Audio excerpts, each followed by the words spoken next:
Hip Hop Humboldt. What's good, y'all? You are listening to Hip Hop Humboldt Radio on Humboldt Hot Air. And let me tell you what, we got a special one this evening. In the studio with me right now, we have Kai Sway. What's up, Kai Sway? How you living, brother? Yes. Sway in the building. There we go. Let's get them levels right. That's always the first step on the live radio. Make sure the levels is good. Hey, I really appreciate you for joining me this evening, man. This is going to be a good one. This is going to be, so for the listeners, the folks that have been listening to the Hip Hop Humboldt radio program for something like 10 months now, plus the people that have been tuning in to the Hip Hop Humboldt podcast, we are going to take this episode that we are doing this evening, and it is going to go over to the Hip Hop Humboldt podcast. So this is going to be Kai Sway's interview for the community, to let the community know who you are, what you've been doing, you know what I mean, and memorialize this on the web, because you know we got HipHopHumboldt.com. We can go and find all the podcast episodes. You can find them all on YouTube and Spotify. So that's where this is going. With that being said, man, again, I appreciate you for sliding in, because you know me, man, I got my eye on just about everything that's going on out there in terms of Humboldt County hip hop, right? And it's a big community. There's a lot of people that are involved, a lot of people, whether it's MCs, whether it's producers, graph artists, break dancers. You know, we even interview some not break dancers, but just dancers that go to the parties and everything like that. You've seen the podcast, you know what it is. But I'm really pleased that you came in and gave me and the community your time this evening, Kai Sway. So let's do it like this, man. You know how I do the podcast is I don't really like try to I was gonna say sway. I don't really want to try to move it in a certain direction. I just move the timeline forward. Right? So what I'm going to do is I'm going to ask you some questions. We're going to get into your influences. We're going to talk about how you started making music, you know, what got you in the game, what, you know, and what's in your realm right now, because it seems to me, and not it don't seem to me, let me tell it to you like this. Hip hop is a culture that is consistently moved forward by the youth, by the younger generations, right? That's who sets the trends. That's who decides what it's going to sound like, you know what I'm saying, and what it's going to look like, you know what I mean? And so with that being said, like, I see you out there and you be moving, you know, you got a lot of people on your socials, you got a lot of people that mess with you. One more thing too, let me say it like this too, brother. So this is FM radio. We are under FCC rules, so you can't cuss on the show. Okay, I'll try my best not to. Got you. And if you do, I'm just gonna let them know, hey, no cussing on the show, no cussing on the show, like that. You know, at least that way for the people listening, you know, the managers and everything like that, they at least know that I said something about it. But but other than that, brother, so let's get right into it. So let me do this. I'm gonna turn on this background music so we got a little bit of something going for us. YouTube always be on the ad, so we're gonna wait for that ad to die anyways though, brother. So so tell us about yourself. What are your influences when it comes to hip hop? Well, I have a couple influences. It's always changing. Like, it's constantly evolving. I feel like right now, definitely a lot of local rappers that I listen to. Dope. Let me get some names. I love Cali Los. For sure. Cam Dog. My homie Jello. Yeah, shout out Jello. Baby Blue. It's my younger homie. I seen him on the Bars of Humboldt. We're gonna get into that too. Yeah, that's where it kind of all came up. Kind of all started. When it comes from like younger, I've listened to like so much music, so I'm just being inspired by a whole bunch of different artists, all genres. Dope. Heck yeah, very eclectic taste. That's what's up. See, I'm that same way. Okay. So, man, you shouted out some dope names from the homies around here. And like I said, we're going to get into Bars of Humboldt in a minute, because I feel like that's like zooming straight to something more recent. We want to get that timeline, find out, the background about you, you know what I'm saying? Right. So let me ask you like this. And I'm not trying to age you. I'm just trying to say, how old are you, brother? 22. Okay, okay. And you born and raised around here? Where you from? Yeah, born and raised in Humboldt County. Okay. Yeah. So then what city then? Just all over Humboldt. Fortuna right now, though. Okay, okay. Yeah. You lived in Local. Eureka, Arcata before? Yeah, I'm all over Arcata, too. Dope. Yeah. Okay, okay. And so born and raised Humboldt County. You know, what I want to know is, when it comes to your influences, we talked about that, but past that, what have you been doing in Humboldt County? You know, was there anything that you were doing that led up to you doing music? Did you just feel like you had it in your heart? Where did it all kind of start? It all started definitely in high school. Okay. With the homies. The music teacher would let us like record in his little music studio at school, and that's just where it all started. Let us know, where was that at? What school? That was at Fortuna High. Okay. We were just all there chopping it up in the, getting caught smoking in the studio, and we were just all trying to act like rappers, even super young, trying to act like that. So you got to learn the ropes. He was just learning the ropes. Exactly. Yeah. We were just learning the ropes, and our first music when we first made it, so garbage, so bad. Hey. But it's all about evolving. Right. That's dope, because you stuck with it, obviously, because you still here. You know, so that's dope. Okay. And I started to like learn more about like the social media game aspect of it too. That marketing. I didn't really know much about it in high school.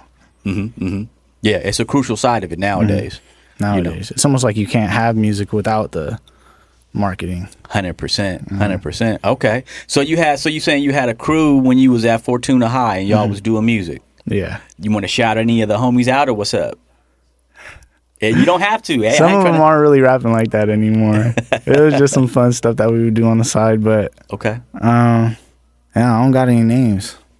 That's good. Hey, man, sometimes it's better to keep the names out of it. You know, nobody wants their government or anything else on the radio, you know. So, and sometimes too, when you're younger and doing things, you know what I mean, it's like, nah, we're not talking about names. You know, we was just doing what we was doing. Yeah. You know, okay. We definitely was. So out of your crew then, would you say you're the only person that's still doing hip hop, or what's up? The crew kind of changes a little bit. Right.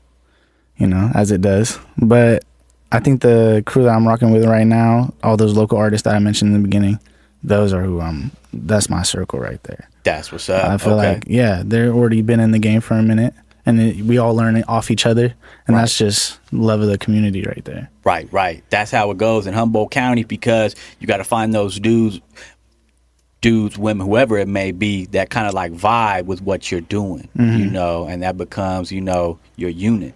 And I'm constantly trying to like expand the crew too, like bring new people into it, like tell them, hey, if you got a talent for rapping, just keep doing it and post it. And even if you feel like you're not even good at it, keep trying it. That's right. That's right. 100%. If it's in your heart and you were to stop, you would have some problems mentally, bro, because it's just like, how can you not get what's in your heart and that talent out? That's what your body and your whole mind and your soul wants to happen, you know? Yeah, it's just having love for it and passion for it. Can't stop. That's what's up. So let me ask you this. Okay, so we talked about your influences, and that's the local homies, right? You gotta you got that unit moving out there. What's some hip hop music some artists that you listen to, not to even say that you listening to it to emulate it, just like who do you be listening to when you listening to hip hop? Definitely sometimes when you'll hear it in my music, like I am trying to almost emulate in a way, but like kind of put my own spin on it. So I feel like a couple artists that I do like really admire in that way, probably some new people like Nino Paid. He's really good. Lil Tony, MG Sleepy. Yeah. Dope. That's what's up. Man, I start to feel like an old head because I'm out here and I'm like, oh, those are new names for me, you know what I'm saying? But it's all about your circle, you know what I mean? Like the type, because hip hop as a culture has a lot of different subgenres, right? You know, so many. Right. And so I'm on one thing that I've been on for my whole, for, the 30 plus years that I've been listening to hip hop, me being 41. But, there's so many different, and then there's, where you at too. Like a lot of cats, being up here in Northern California, a lot of people get influences from the Bay. because we right up here where the Bay is so influential to hip hop, period, right? Yeah, Whether I feel like a big name I left out of that inspiration was Mac Dre. Oh, I for used to sure. listen to Mac Dre Rest in peace. every single day when I was young. Yes, sir. Yes, sir. Nah, see, that's what's up. Because the Bay, man, I'm telling you, you know, coast to coast, the Bay sets so many trends. They created the culture. That's facts right there, you know. And so, with that being said, okay, so that's dope. So now that's what I was trying to get towards, because I know, especially with you listening to Mac Dre, it's like, okay, you know what I mean? Yeah, like, that's of course I have like inspirations where it's like from local, but all those people I mentioned earlier, they're all from like different parts of the U.S. Right. But it's good to like kind of like get out of the West a little bit. Oh, 100%. Yeah. Listen to some different stuff. Right. No, I feel you 100%. That's the way it went with me, man. You know, I grew up, you know, in L.A. and came up here, but, you know, I've just been a West Coast head, and I love West Coast hip-hop. But then you do eventually branch out, you know, and I started listening to East Coast. And then when I was about, like 12 years old, something like that, was when the Dirty South really came up, you know what I mean? And it was the Dungeon Family and Outkast that was coming up. Then it moved a little bit out west, because then it was Houston. And, you know, you had UGK, Bun B, and Pimp C out there, you know, and the whole H-Town All-Stars stuff. Right, exactly. Michael Watts, you know what I'm saying? Michael 10,000 watts. I'm tripping right now. My mind is going, see, that's a problem. When you start to get older, your mind goes, you know. But, yeah, the chopped and screwed movement, and then things moved into late 90s, and it was just like the mixtape movement. And so you might have started listening to hip hop when mixtapes was like big, and you know, Lil Wayne mixtapes.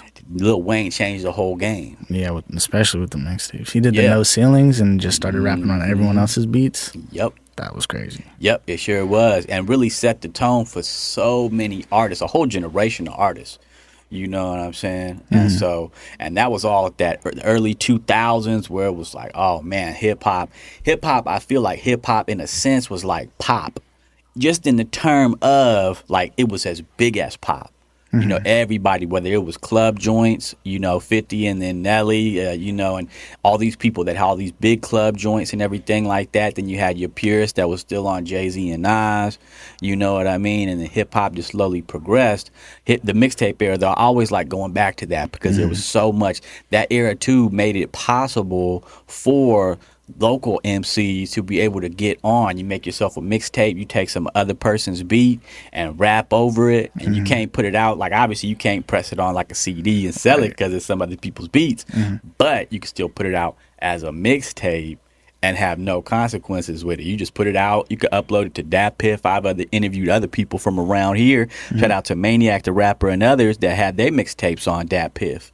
You know what I'm saying? Now, that mixtape era was how you really got yourself out there, you know? Yeah, Dat Piff. I remember Dat Piff. Yep. They had, that was my Chief spot. Keef and a whole bunch of other people on there, too. Yes, sir. Yeah, it was fun. Sir. I was listening to Chameleonaire way back, the mixtape Messiah. You know, he had a whole series, and he was one of the dopest rappers from down south in Texas, unless I'm forgetting it. Yeah, man, and it's just so interesting to see how hip hop has changed. Now, there's a few things that have changed the game, right? So it used to be, let's just say like 25, 30 years ago, like you had to have some money to be able to step into a studio. People just didn't have home studios all over the place, you know, with equipment now being like it is. You could get a MacBook or even just a regular Windows computer, whatever, get a microphone, get an interface, and you can make hip hop. Or just on your computer make beats and be a producer. Now that's you could do it all from the iPhone. You know, they got BandLab or whatever it may be online now. That's where you can do it all online. BandLab. I use BandLab. Yeah. Yep. Now I've interviewed another homie around here that multiple homies that have used BandLab, because that's once they made it that easy, we just go to a website. Dude, so much freedom you get from it. It's really crazy, because you see like a whole bunch of people now starting to make music just off BandLab. Right. Which is great to see. Yep. Because people have that talent in their heart and they want to get it out there. You know what I mean? And so it even the playing field from people that had to, you know what I mean, have some money, right? You know, but now you don't have to, it don't have to be that way no more. But yeah, man, it's so interesting to see how hip hop has changed over time, and it's gotten really, Got him. We out here like that. Yeah, no, to see hip hop and how it's changed and gotten so that way you don't have to have all that, But with that being said, there's so much hip hop now that is diluted. And so, you have to, like you said, do something. You definitely got to have that social media presence, right? You have to do something to differentiate yourself. I definitely. Sorry to cut you off. No, you good. I feel like a reason why it's diluted is because people are making it with no inspiration. I feel like definitely some of it can be diluted in that way, but I also feel like it's just young kids who are still trying to figure out their sound. And so they don't really know how to use BandLab yet, but they go and use it anyways because, like you said, it's like venting. Right. Right, 100%. And, just like there's beautiful people, not so beautiful people, there's going to be dope music and not so dope music. Exactly. You know what I mean? And but everyone has it inside, especially. Right. Everybody's got some creative energy, without a doubt. And it's interesting. We'll get into something else later on because I'm the type of guy, I'm always talking about like AI. AI is this big thing now, it's right? Crazy. It's going to take a lot of jobs. Yeah, without a doubt. That's one of the big things I talk about. It's going to take a lot of jobs, man. Give it 5 more years, bro, and it's going to be it's already so crazy, the videos that come out. They're so realistic already. Right. Tricking people every day, and we'll get into that. But yeah, man, so let me ask you like this. Let's continue to go on that timeline. So you was with your homies in high school recording. How many, let's say, did you record any music you still have or you still have out or anything like that? Or was that just learning the ropes? I do have a full SoundCloud that I don't really post on anymore, but that's where all my old stuff's at, like early high school stuff. That's what's up. But I keep it up there. I'll never delete a song that I made just because I feel like that can stand the test of time sometimes. People will go back and look at your old discography and then compare with your new stuff and be like, wow, you evolved. Right. That's dope. I know a lot of cats feel the opposite. They be real self-conscious. So if it's like, even my son's 16 years old and makes music. You know what I mean? He produces and raps. And like he'll like remove stuff off of it. He's like, take that off the distro kit, Dad. Get that out of here. You know what I'm saying? That's when I was, 13 and 14. We on a whole different thing now, But I like what you're talking about. So that way you have like a catalog. What's really dope too when you say SoundCloud. I love SoundCloud because it's just like this. It's a catch-all for people's music. It's not like, you can really drop anything there. Yeah, right? Anything. Yeah. They don't really put it behind like copyright or nothing. So you can really get crazy and drop whatever you want on there. Yep. It's really like, in a sense, the new DatPiff because you can just put all your stuff on there that you're not like putting on the distro kit or the CD Baby or, TuneCore or whatever have you. You know what I mean? So I got homies hounding me to put my stuff back on SoundCloud. Oh, that's what's up. That's what's up. You still got it in the clip? You got all your files and everything? Yep, I got all my files. See, that's dope. Yep. That's what's up, man. Yeah, man, I like people that like that. You got all your stuff. People, and this is, as you maybe get older and things change for you, I feel like you're going to be on top of it. But I've known a lot of people that are like, oh, man, even those songs, those are stuck on a hard drive or on a computer that I don't even have no more, that don't even work no more kind of thing, you know. You got to keep your stuff together, man. Yeah. That's what a thumb drive is for, just keep it all together, Yeah, I have a couple like unreleased songs that I'll probably never drop, but I still will put them on my files and keep them. Right, 100%, 100%. Yeah. Nah, that's dope. That's dope. Okay, so now let's move the timeline forward again. So you was making some music. What was your first like dope project that you were like, okay, was it just a single? Was it like a few songs for like an EP? Was it an album? What was your first dope thing? We like, okay, I got this and this is gonna come out. Okay, it was Lashes, a song called Lashes I did a while back. It was like right after I got out of high school is when I dropped it. Okay. But it started going up and I would post it every day on Instagram. I'd be like, check out my music. I send links to everybody. I just make sure it got as much traffic. And then after a couple months, I shot a video with Cam is Too Dope. Yeah. Yeah, he's the homie. Yeah. Shout out Cam is dope. And that video turned out super nice. Nice. Only video on my YouTube channel so far, but I'm thinking since I have this new iPhone, I'll just shoot new videos. What iPhone you got? The 17? 17, yeah. Boom. See, that's all you need. You know, even if you want to go really pro with it, get yourself you could just get a cheap tripod or get a gimbal, have somebody hold the gimbal and then get you them real clean shots. You know what I mean? With the iPhone 17, bro, that's cinematic quality. Super cinematic. That's dope. That's dope. Okay. So you did a video with Cam is Dope, and that's on YouTube, and I've seen that one. You know, because that's where you're on the bed, right? Yeah, I'm in the Motel 6. Yeah. Oh, that's what it was. Okay. The local in Arcata. No, that's okay. That was in Eureka. Yeah. Okay, yeah. Like right when you're getting into Eureka. Right. Okay. See, that's what's up. All right. And so that was called Lashes. So make sure y'all go out there, stream, whether it's the video, go pull that up on Spotify and all Apple Music, whatever you want. Go pull up Kai Sway Lashes.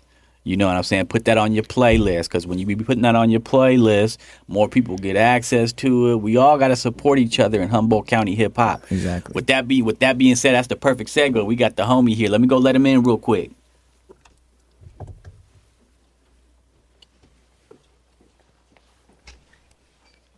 Hey, how you doing, brother? Oh, you good? Yes, y'all. So that's what we do out here. We got another guest on the show right now. Just stepped in the building. This is mentaLCAse. How you doing? Hey, brother. Thank you. I didn't mean to run. Yeah, like no, that. I'm sorry. I'm Nah, you good. You right on time, actually. So we was just talking to Kai Sway here. Kai Sway was telling me, man, this is actually the first time y'all met in person. Yes, sir. That's what's up. See, that's what we're trying to do out here, bringing it all together, you know? Yeah, we talk a little bit on Instagram. Yeah, you be giving me good advice. It's I nice. know Case holds it down. You know, Yeah, of course. Heck yeah. I try and stay in touch with as many of the people in the area that I can, just because, you know me, I'm all about the scene and bringing everybody together and doing a thing. And yes, sir. I like seeing him and Cam doing stuff together, because I'm talking to Cam separately too. You know what I'm saying? I'm talking about Cam is Dope. Cam Dog. Yeah. Oh, Cam Dog. Yeah. Okay. Sorry. Shout out Cam Dog. Yeah. So just I like seeing the connections, you know what I'm saying? Even if I'm not a part of anything or nothing like that, none of that needs to be for me, you know what I'm saying? Like, I like seeing people generate motion.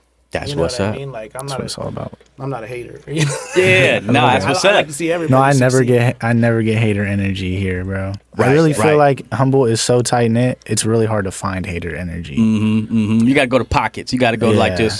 certain people, and you got to try to find it. Yeah, you gotta find it. Yeah, for because sure. they don't want to be coming out, because everything is close knit. Everybody's cool. You know what I'm saying? So let me fill Case in. So we were just I was talking listening to. on my way up. Okay, to so be you know honest. what's up. Yeah, no, I was like, damn, I should be there because I got input. Yeah. Hey, so just like I told the brother too, though. Remember we on the FCC radio. I just got to make sure I'm saying something. For it. Nah, you good, brother. So that's what's up. I don't even have to fill you in. So now we were just talking about how Kai Sway did his Lashes video with Cam is Dope. Yep. You know, and so let's talk about some more of your projects that you've done that you're like, okay, this is dope. I want to hear about the progression, you know? I did a little run of albums called Kai Sleepy, and those ones were more like Brazilian funk type beats and like Okay. kind of different like drill type of beats. And I did 2 separate albums on that. That's a different style that I was working on. Okay. And then I did the Gold album, which is probably my favorite album I've ever done. Okay. Got really vulnerable on that one. Nice. That's what's up. Kind of showing people a different side. Like, yeah, you can turn up to my music, but also you can like listen to it if you need to vent or something like. Right. That's how you connect with people nowadays. You have to make yourself vulnerable, and then people will be like, okay, that's what's up, you know? Yeah. Yeah. Okay. So let me ask you this. On these, you talked about like a few albums, it sounds like right there. Was there any local producers? Where'd you get the beats from? I ain't trying to have you just spill the beans. You don't have to say nothing you don't want to Oh, say. no, you all good. Most of them are from YouTube. Okay. I got some from this dude named La Supra. He's I think he's based off in like Brazil or something like that. Dope. But That Brazilian funk you was talking about. yeah. Okay. So No, when you hear the album, you'll know. Okay. when you say you got beats from him, like you reached out to him, and then did he tailor beats for you, or was it just like you they picked were- some beats and you thought they was dope, and then he kind of gave you the lease on them? More of the second. Yeah, Yeah. I just picked Just out out of some beats and I was curiosity, just like, yeah, what's this little beat pack worth? Like, and he gave me a good deal for it. That's what's up. So you're doing it legit. That's even better. I'm trying to get my stuff on like so I can actually earn money back from it. Right. Yeah, and not get copyright. Right. See, that's smart. Yeah. No. You know? Yeah. A lot of times cats are just like, I'm just going to jack them off YouTube. And then, And and you I can't do definitely nothing with that. I definitely have a few songs where I took a beat, but Yeah, I mean, that's how it goes. Yeah, it's you just know? how it goes. That's like a mixtape era type thing to me. You know what I mean? It's like, Right. if you feeling a beat and you feel you got some dope things that you can say on it, then by all means do it. And honestly, if you getting sued for it, then you're doing something right in a certain way because you're making enough noise. You know what I mean? It's just whether or not how much money it's going to cost you in the long run, or if it costs you money, or you just have to take it down. Like I saw an interview with Russ, and he was talking about a sample costing him $800,000 because he didn't clear it and he used it, and the song blew up, and he kind of forgot that he'd even used the sample, and it wasn't even like a sample of music. It was like a sample packing it, some chords in it, you know, that he had used, and then basically the song blew. You know, he's an artist on a higher level anyway, you know what I mean? But so it was an $800,000 mistake is what he said in the interview that I saw. So blessing and a curse, you know what I mean? Right. So if you have a song and you getting sued for $800,000 and you don't have the $800,000, you done. You know what I mean? But if you can take the loss, I guess, at the end of the day, if it really puts you on a pedestal of being able to branch out more, you know what I mean, and have more music to put out, you know what I mean, off that one song that hits, then, you know, super. Right. So, if it grew your brand even long term and help you make like $1 million or $2 long term because your brand is now out there, like Russ is a big artist that grew organically, you know what I mean? Then they're like, hey. As long as you can capitalize off of that $800,000 mistake, and still, if you know, hypotheticals, you make $1 million off a $800,000 mistake, that's still $200,000 in the bank. You know what I mean? So, exactly. You know, real hustler mind, you're supposed to take that $200,000 and turn it back into $400,000 or whatever it is. You know what I mean? Like constant motion forward, never backwards. That's right. So that's what's up. Okay. So I love hearing that, man. So you trying to do it the right way, because that's one of the things I be preaching on the podcast and on the radio show. You need your headphones up, brother. Let me get you. Yeah. Yes, sir. So let's see here. So, oh yeah, my bad, brother. there we go. Check. Thank you. Yeah, Is that better, brother? Yeah. Oh, dope. Okay, yeah. I just don't know if I'm too loud or not. No, you good. I turned you up a tiny bit because it was a little low. Now you good, brother. All right, thank you. So now that's because I really be preaching that people doing the right thing, you know, doing their music the right way, you know, because there's a whole process on the business side. That's one of the things that I think gets left out so much. And it's not me hitting on Humboldt County. It's everywhere. It's 80% business, 20% talent. Like, it helps to be talented. And I'm not preaching or trying to tell nobody how to do nothing, you know what I mean? But just like having made my own mistakes, you know, and knowing that, like, if I'd had my business tighter when the opportunities that were presented to me, I could have capitalized on those opportunities when they came across my path. Because if the opportunity comes across your path and you're not ready to be able to take advantage of the opportunity, you know, unless you can manufacture another opportunity for yourself at a certain point, it's you left money on the table. You left money on the table, or you left an opportunity on the table. Sometimes it's not always money. Sometimes it's opportunities, you know, like it depends networking on, or even meeting just people. Just making a connection, and then okay, so like I make this connection. This time I may not have made money on it, but I'm finna make money on it down the line. You know what I mean? Or we're finna make money on it down the line, as long as we keep this connection well, and you're handling it like it's business. It's always business. Like, I tell a lot of cats that all the time, like, no matter what it is you're doing, and I'm talking to some of the higher caliber artists out here too, you know what I mean, that maybe they get take something personal, or, you know, and I'm like, none of this is personal. It's all business at the end of the day. So if, you know, like, some of the local cats will send me their music, and you want me to check it out? Like, I'll be real with you on it. You know what I mean? And if you really want to hear what I have to say about it, cool. You know, but if not, then don't send it to me, you know, because I'm just going to tell you, and I try and listen to it as I don't know you, you're not from my area, am I messing with it? So I try and go in as blank as I can and really just dive into it. And it's not like I just listen to it once. I'll listen to it 30, 40, 50 times if it's one song, the whole album all the way through, multiple times, taking notes. And then, okay, do you want to hear this? This is your last chance to back out of it, and then I'll say, okay, here's what I liked about it. I go all the positives first, you know what I mean? And then I'm going to say, okay, this is what I didn't like about it. And it's never personal. That's business at the end of the day. Right. And if you can't take any kind of criticism on your music, then you in the wrong place, you know what I Yeah, mean? because Like, all that's going to happen is going to be constantly criticized They're by constant haters whoever it's showed yeah. by. So Anybody Right. that comes, I was telling Kat today, I says, the sooner you realize and accept that you suck, you know what I'm saying, and get over that part of it, the better off you're going to be in the long run. Because it's Right. not necessarily that you suck, but if you're going to be sensitive when somebody says that you suck, then you are in the wrong lane. That's right. You need to move on and find something more safe for your ego or whatever it is that you work because in. you know, being a rapper, you kind of got to have an ego. You have to have an ego. Yeah. I You mean, got to be like, I am the best, Yeah, and you know, I love that you're giving me a critique, but I am the best. Yeah, This no, is just kind of the. That's how you're supposed to carry it, even Yeah. as a young man, and even as an old man that hasn't touched a microphone but maybe twice in 10 years. You know what I mean? I still feel that same energy because you have to have that as an MC. You know what I mean? And if you don't have that as an MC, then you're in the wrong lane. You're gonna get run over. You will, because especially like it's real easy to be comfortable here in Humboldt, where maybe everybody's patting you on the back and everybody's saying, "Oh, bro, you tight," or "You the dude," or you know, I mean, everything's nice and it's super clean, yada da da da, and then get out somewhere else and then see some cats that's really about this, you know what I mean, and see some cats that's really making money at this, because that's what it's about at the end of the day, is making this your job and making this your career, whatever it is. Like everybody can play rapper, producer, DJ, whatever at the end of the day, but what's your paper say when it's all That's said right. and done? Exactly. What's it come down to? You know what I mean? That's I'm not right. knocking nobody's hustle or nobody's motion or none of that, because it's not easy.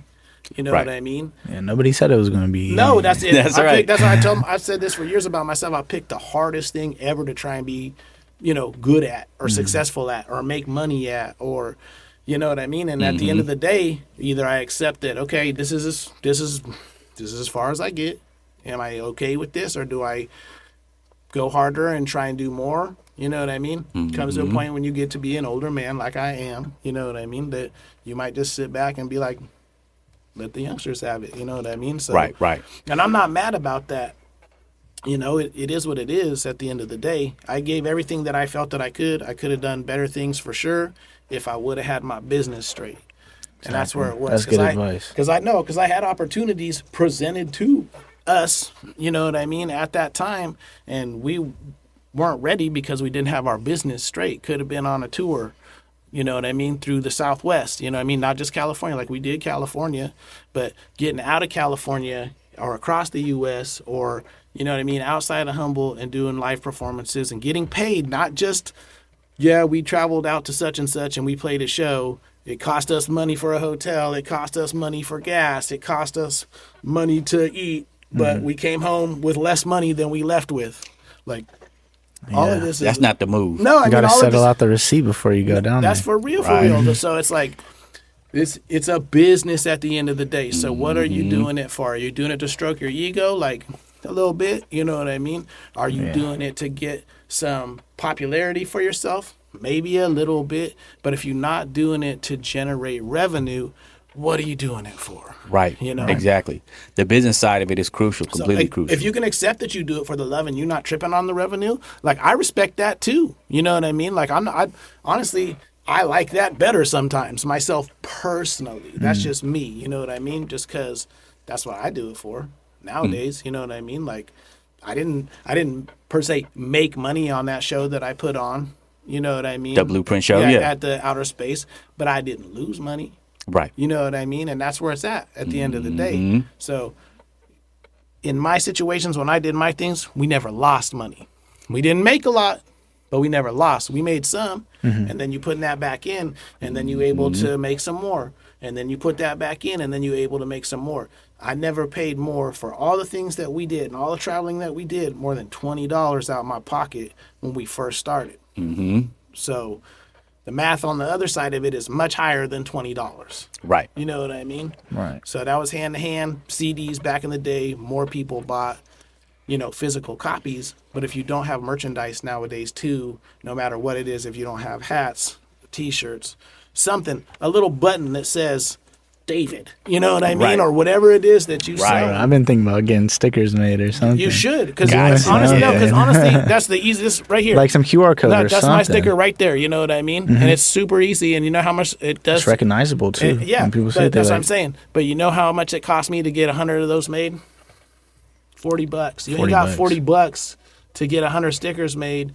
What are you doing? You're not even advertising yourself. You could be sitting here, and I'm not knocking you. You know what I'm saying? I'm saying for the forward motion on it, you could have had your sticker on there when you left, and then anybody that sat in this seat from here on out is seeing Kai Sway on there every time. So every function that I'm at, am I handing out stickers?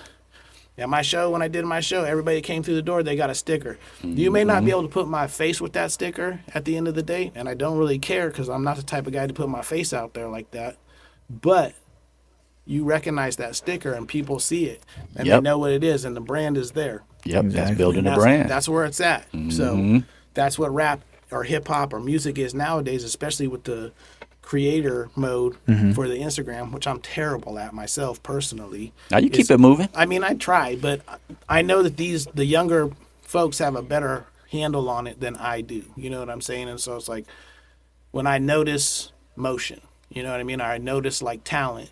I reached out to him probably real early on. I think when the Bars of Humboldt thing was going on. Right. Yeah, I remember that. And I was like, "Yo, you know, you nice. Put something up." You know what I mean? And I did the same thing. I think I reached out to Jello. I reached out to DH. I reached out to a lot of the young people that I was already kind of paying attention to, because I'm just paying attention and watching because I want everybody out here to be good.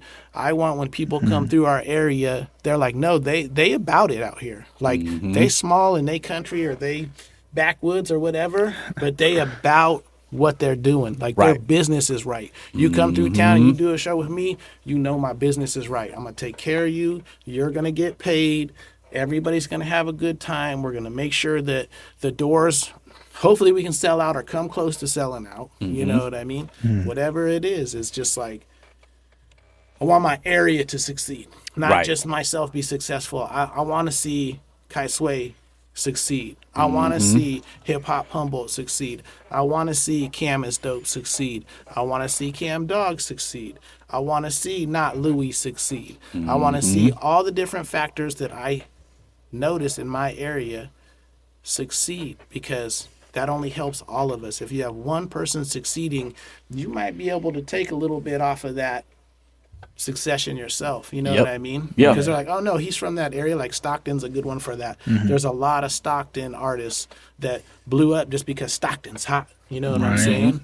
Vallejo, Off the beef and stuff. Yeah, well, so yeah, that's part of it. You know what I mean? It's like, oh, now that's such. They definitely play into it. Well, but they get money from it. That's their brand, though. You know what I mean? So now the politics side of it, I'm not so sure about, because that's not my area and I don't know nothing about none of that. But maybe sometimes that may not always be great for the community itself. Yeah, no, that doesn't politics, build up right? the that doesn't build up the community. Yeah, when the negative contexts come into it, and that's what I don't.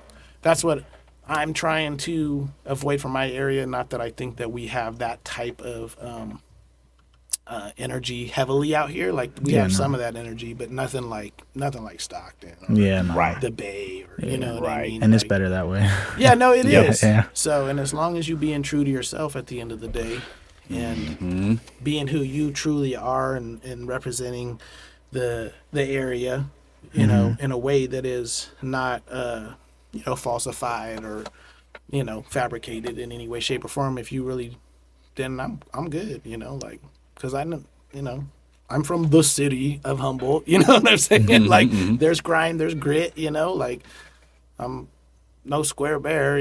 So I'm just not one to get all up in it. So but you are all up in it in terms of you support everybody up in it. I do. I don't. Yeah, everybody's music may not be always necessarily for me, but I can always find something that I'm like, okay, like, I like your motion. I like what you're doing. I like the way you hold yourself. I like the way you're carrying yourself. What I like about this young man right here is he's always doing something. Right. He's always trying to do something. Well, yeah, no, that's what I'm saying. But the key word is trying. You know what I mean? Because a lot of people, they don't even do that. They Right. don't even take the time. They too scared to get their feelings hurt, or they don't have enough.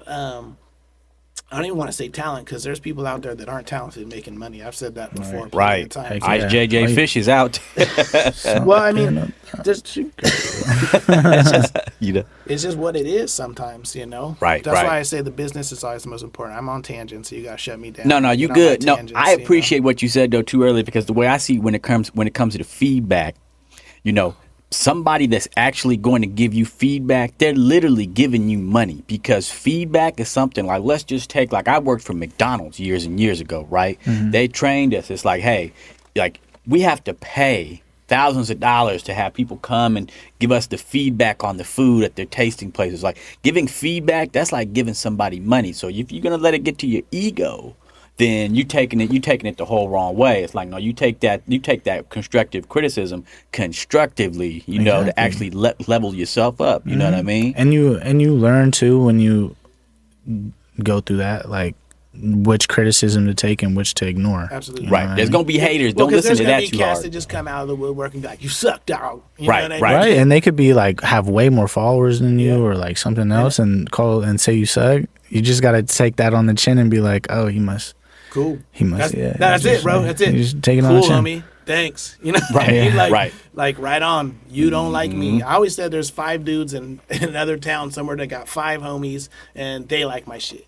You Right, know what I'm right, saying? right. Maybe not 1,000 people. You know what I mean? But in the reality of it, especially in today's day and age, if I could get 2,500 people on my Patreon to give me $2 a month each, that's $5,000 a month. That's a job. Right. You know what I'm Boom. saying? So that's like, are you getting that ego stroke and that pat on the back at the end of the day? No, but you're getting paid. Exactly. And I'm not having to go and grind at a McDonald's or a Burger King or whatever your job may be, or hustle or whatever, you know what I mean? Right. Like, I'm making legit cash at the end of the day. So if I could get 2,500 people that like me 10 months out of the year giving me $2 a month, that's $50,000, right? Boom.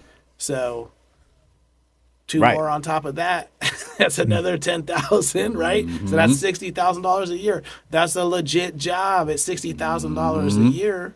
That's math, you know what I Right, mean? exactly. And I'm not a smart cat. I'm just saying, like, that's all it takes. Yep. Get 1,000 people to give you $1 a month. That's extra. That's extra cheese on top of it at the end of the day. If you work a job or hustle or whatever, you know what I mean. Like, who couldn't use an extra $1,000? Right. So- That's that business side of it. It is so crucial, you know. And I think that and again, this is not me knocking anybody in this community, because, like I said, it's coast to coast. But Yeah. so many people don't take care of that business side of things, and then and Case and I have talked about this for a while now. You remember when we did that Blueprint interview, and I was talking to you about it beforehand, and I'm just like, some people they just doing it out here. If I see somebody that's not handling the business side right, Oh, yeah. I'm looking at you and I'm like, oh, you're just trying to be cool. Yeah, on your ass cap and all that. Right, and you BMIs got to, and you all know? that. Yeah. Yeah, because there's a whole process with it, right? Like, you got to, like, you were just talking about, you got to get your PRO, you got to get your Performing Rights Organization, which is ASCAP Your own BMI. songs. Exactly. You know what I mean? A lot of cats don't even know that.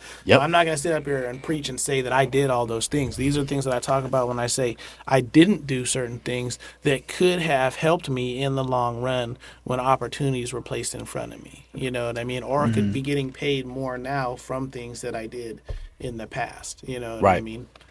Right. So- No, the business side of it is crucial. Even nowadays, because I know that physicals are not like it used to be, right? It's all, people are accessing it mainly and primarily through streaming, right? Yeah, digitally. But Right. you could do, but you can still do like cool little dumb things like, yo, this is my fucking Labubu. You Yeah, know yeah, what I mean? right. Or whatever it Let's is. keep it clean, brother, because we still before 10. No, you good, you good. I'm the worst. I just talk, you know.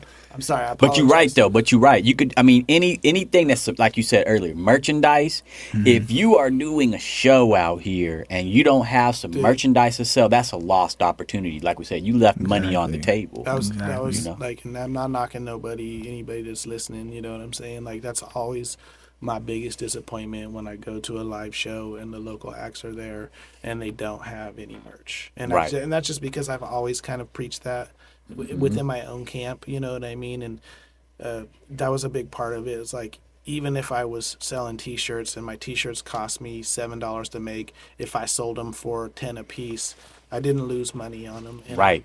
I might not have been able to buy another T-shirt off of selling one T-shirt. Like, that's not good business math at the end of the day. But you're building the brand. But I'm building the brand, and at the end of the day, you got walking billboards wearing your T-shirt with your name on it, or That's whatever facts. it is, or your hat, or your stickers, or whatever. I come into the show every time with this Humboldt I hip hop notice. Humboldt gear I on. notice You every know, time. Fresh. Yeah. Hey, thank you. That's what it is. You know, and especially when there are some people out here, like there's names out here. So what I can't do is say, okay, go and talk to this person. Thank you, brother, because that sucker's butt bothering all of us. Did we close the door when you came in? I think I did. Yep. Dope. Yo, they was just stuck up in here, huh? They Right. killing It's us. hibernating. But yeah, so there are people. And so what I can't do on the show, I can't do a call to action. I can't say, go and talk to this person and get your clothes made through this person, because then that's like plugola and payola. But what I can do is at least talk about it and say, you know what I'm saying? Like, I'm not trying to say, hey, come to me, but I make gear out Yeah. here. Sonny Wong makes Absolutely. gear out here. There's- You know, there's other people that make gear out here. The Epitome Gallery, you know, you talk to the right people in the community, you can have gear made, and then you have stuff to go sell. I'm big on keeping all of the money from the community in the community, whether it be with rappers or whatever, you know what I mean? So, because I would prefer that instead of, and not knocking you on it, you know what I'm saying, but instead of you sending money out to Brazil, you know what I mean, and giving a producer money in Brazil, Right. even if it's super dope, there's dope producers locally that can probably get real close to what you like or what you want. And I've definitely been in contact with with a lot more local like beat makers. So, too. and Like, that's yeah, dope. yeah. And I know there's dudes that I don't even know that aren't even on my radar. You know what I'm saying? That are out there doing. Oh their yeah, thing. dude. I know so many people who just make beats here. Yeah. So like and as they, a hobby. Yeah. and so and I'm gonna tell you right now, the only reason that I didn't make money, quote unquote, on the Blueprint show is because I made sure that the locals got paid. I made sure my Boom. doorman got paid. You know what I mean? Like I made sure That's how that you do it. anybody that was working at the show with me got paid. The venue made money. Everybody made money. You know what I mean? I got my initial investment back. I made a good connection to make better business in the future. You know what I mean? And also got a recommendation now on deck. Like no, Right. like I'm good. Hit this gentleman up. He'll tell you I'm good on what I speak on. So Right. You got the outer space, you know, lockdown. yeah, no. They know you run a good show. You know Brandon. what I'm saying? Shout out Brandon and the Outer Space. I think that's an important venue in our area. It is. Because of what they promote in terms of positivity and things like that, and all ages and drug and alcohol free. And I'm like, I'm for those things. I'm not against those things. You know what I'm saying? I'm not against getting down and partying. I come from that too. You know what I mean? So Right. it's just creating a lane for yourself, and they've created a good lane for themselves. And I wanted to say too, like about you and talking about branding and like how well that you have branded yourself and the Hip Hop Humboldt and what it's done in the last, since I've been paying attention to it, 22, 23 or whatever it was when we first came into contact with it. Yes, sir. And the fact that you reach out to everybody and give them opportunities to speak their voice. You know what I mean? Very grateful. I think it's Hey, absolutely. and that's what it is. That's what a community is about, though. And it's like That is what it's about. as an elder, you know what I mean. I feel that's my job, is to make sure that we're all a community. You know what I mean? And Right. if is there anything that I can help you with? Is there any ways that I can? I don't want to say lead you, but you know what I mean. Like, is there anything that I can tell you that you may not know or you need not? And I was 21, 22 once. Like, I don't need no advice. You know what I mean? You ain't gotta tell me nothing. But I remember that mentality. yes, but that being said, at that time when I was doing what I was doing, I didn't have somebody like that to be able to even reach out to. We really had to guerrilla learn how to do everything from the grind on, you know what I mean? Like no help from nobody, didn't know what no equipment was, didn't have no studio. In Humboldt, being a rapper in Humboldt even at that time was like, you know what I mean? And being a white rapper on top of all that from Humboldt was even like, even worse, you know what I mean? So, but But y'all learned the game and y'all y'all did the grind and did it. We grinded, you know what Holding I'm it saying? down. That's like, anybody can say anything about the music that we did or whatever. I don't really care about none of that, but nobody can ever say that we didn't grind and we didn't show up and we didn't hustle. And I know what we did and what we made, and you know what I mean? Like, I don't need validation from nobody else on nothing. Can't knock the hustle. No, you Right. can't. No, a hustler always gonna beat out somebody at the end of the day. This is the thing that about Jello that always impresses me is the grind, the hustle, the motion. You know what I mean? Like You see him selling hoodies too. no, that's what I'm Yeah. talking about. But Shout that's out, what bro. I'm talking about though. Is like if he applied that same grind mentality that he has on them hoodies, you know what I mean, with his music, just even if he even had his own shirts that he did at the end of the day. This is something I would say to him if he was here. You know what I'm saying? Like why wouldn't you? You're giving yourself the opportunity at the end of the day. Even if you're giving them away for free, at least you got Jello on there. Right, you know right, what I mean? right. Like anybody buy a hoodie, bro, I'm throwing in my little T-shirts for whatever. You know what I'm saying? Or 2 for 1, or you know what I mean? That's Like, right, 100%. It's just When I sell my joints, man, I'm telling you, I'm including a whole little pack, a sticker pack. Yeah. You're gonna get a magnet, a All button, day. every little thing. You never know. That's gonna go up on somebody's fridge, and you don't know how many people are gonna see that. Exactly, You know, exactly. like even those little things, and it's like we've talked about before too. You know, like a corporation, they've got marketing as a line item of an expense. And so even if you're not making money, you might be losing money on it, but you putting it out there to grow that brand. And so that's what, like, I like that you said that before too, but it's crucial, man. When people are doing shows, you got to have some merchandise, man. there's an artist. I'm not gonna say nobody's names. You know what I'm saying? But they have T-shirts and whatnot, and they're one of the few that have merchandise. And they was like, I was trying to do it at one of the ciphers where I was trying to get everybody. I'm like, yo, you got merch? Like, let's just put it across the board. You know what I'm saying? Like tonight, only for 2 hours, you selling your stuff at $10 a shirt or whatever it was. You know what I mean? And they're like, well, it cost me $13 to make. You know what I mean? I'm like, okay. So I'm losing. And I said, instead of looking at it like you losing, look at it like you paying somebody $3 to wear your shirt. You know what I Right. mean? And it's advertisement at the end of the day. You have Exactly. to, and it's only for 2 hours. How many shirts are you really going to sell at $10 in that 2 hours that you're not willing to take the risk that somebody might buy one and you lose $3? Yeah, sometimes you got to bargain down. No, that's what I'm saying. I'm gonna I'm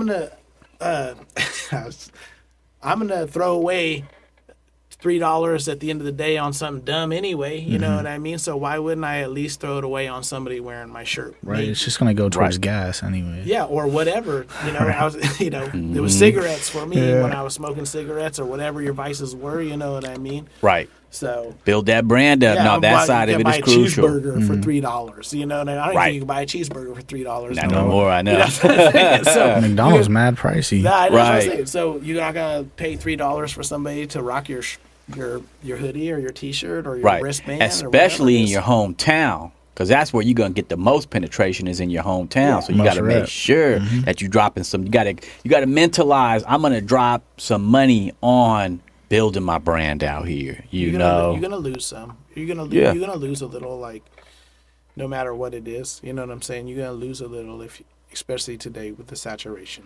Right. Because you have to make more noise than other people. Mhm. It was. I can admit that it was easier when I was younger in terms because it wasn't like everybody was a DJ, everybody was a producer, everybody's a rapper. Yeah, everyone's trying to come up Yeah, at the well, same time as you. So yeah, it's like, so but it's like that's what it's like being more like you're diligent about your posts. You're diligent about making new music. You know what I mean? And you are legit like talented. You know what I mean? Like you don't that. you don't suck. You know what I'm Thank saying? you. Like that's the most you're gonna get out of me is you don't Yeah. suck. You know what I mean? But that's like a big compliment. You know what I No, mean? it is. At the end of the day, it's like okay, I can sit through your music.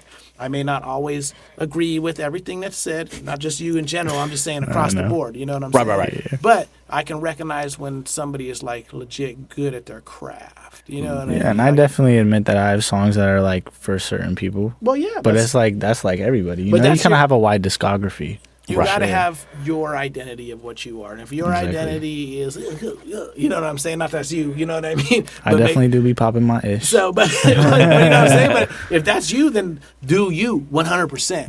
You know what I'm Right. saying? Don't do it 65%. Right. Don't do Just it. as long as you ain't never faking it. That's where I'm at. You know what I Right. mean? Is you being true to you. When you look in the mirror at the end of the day, are you happy with that person in the mirror? And are you happy with the product you put into it That's Right. true too. and the art into it? So, well, Right. I'm the type of cat ain't never happy with my product. So, You got that bar that high. yeah, you my know, bar is always above yes, you. Well, I've said this before. It's like if I sold, 100 T-shirts, I don't want. Why didn't I sell 200 T-shirts? If I sold 200 T-shirts, You always been that hard on yourself like always, that. Yeah. always. But if you don't have that push mentality with it, then you stagnate and you just stay in this like pocket of never getting past it. So if you like, okay, I want to do my first live show, bam.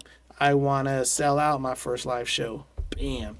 I want to, do shows, X amount of shows a year in my area, bam. I want to do X amount of shows outside of my area, bam. I want to get paid to do them shows outside of my area, bam.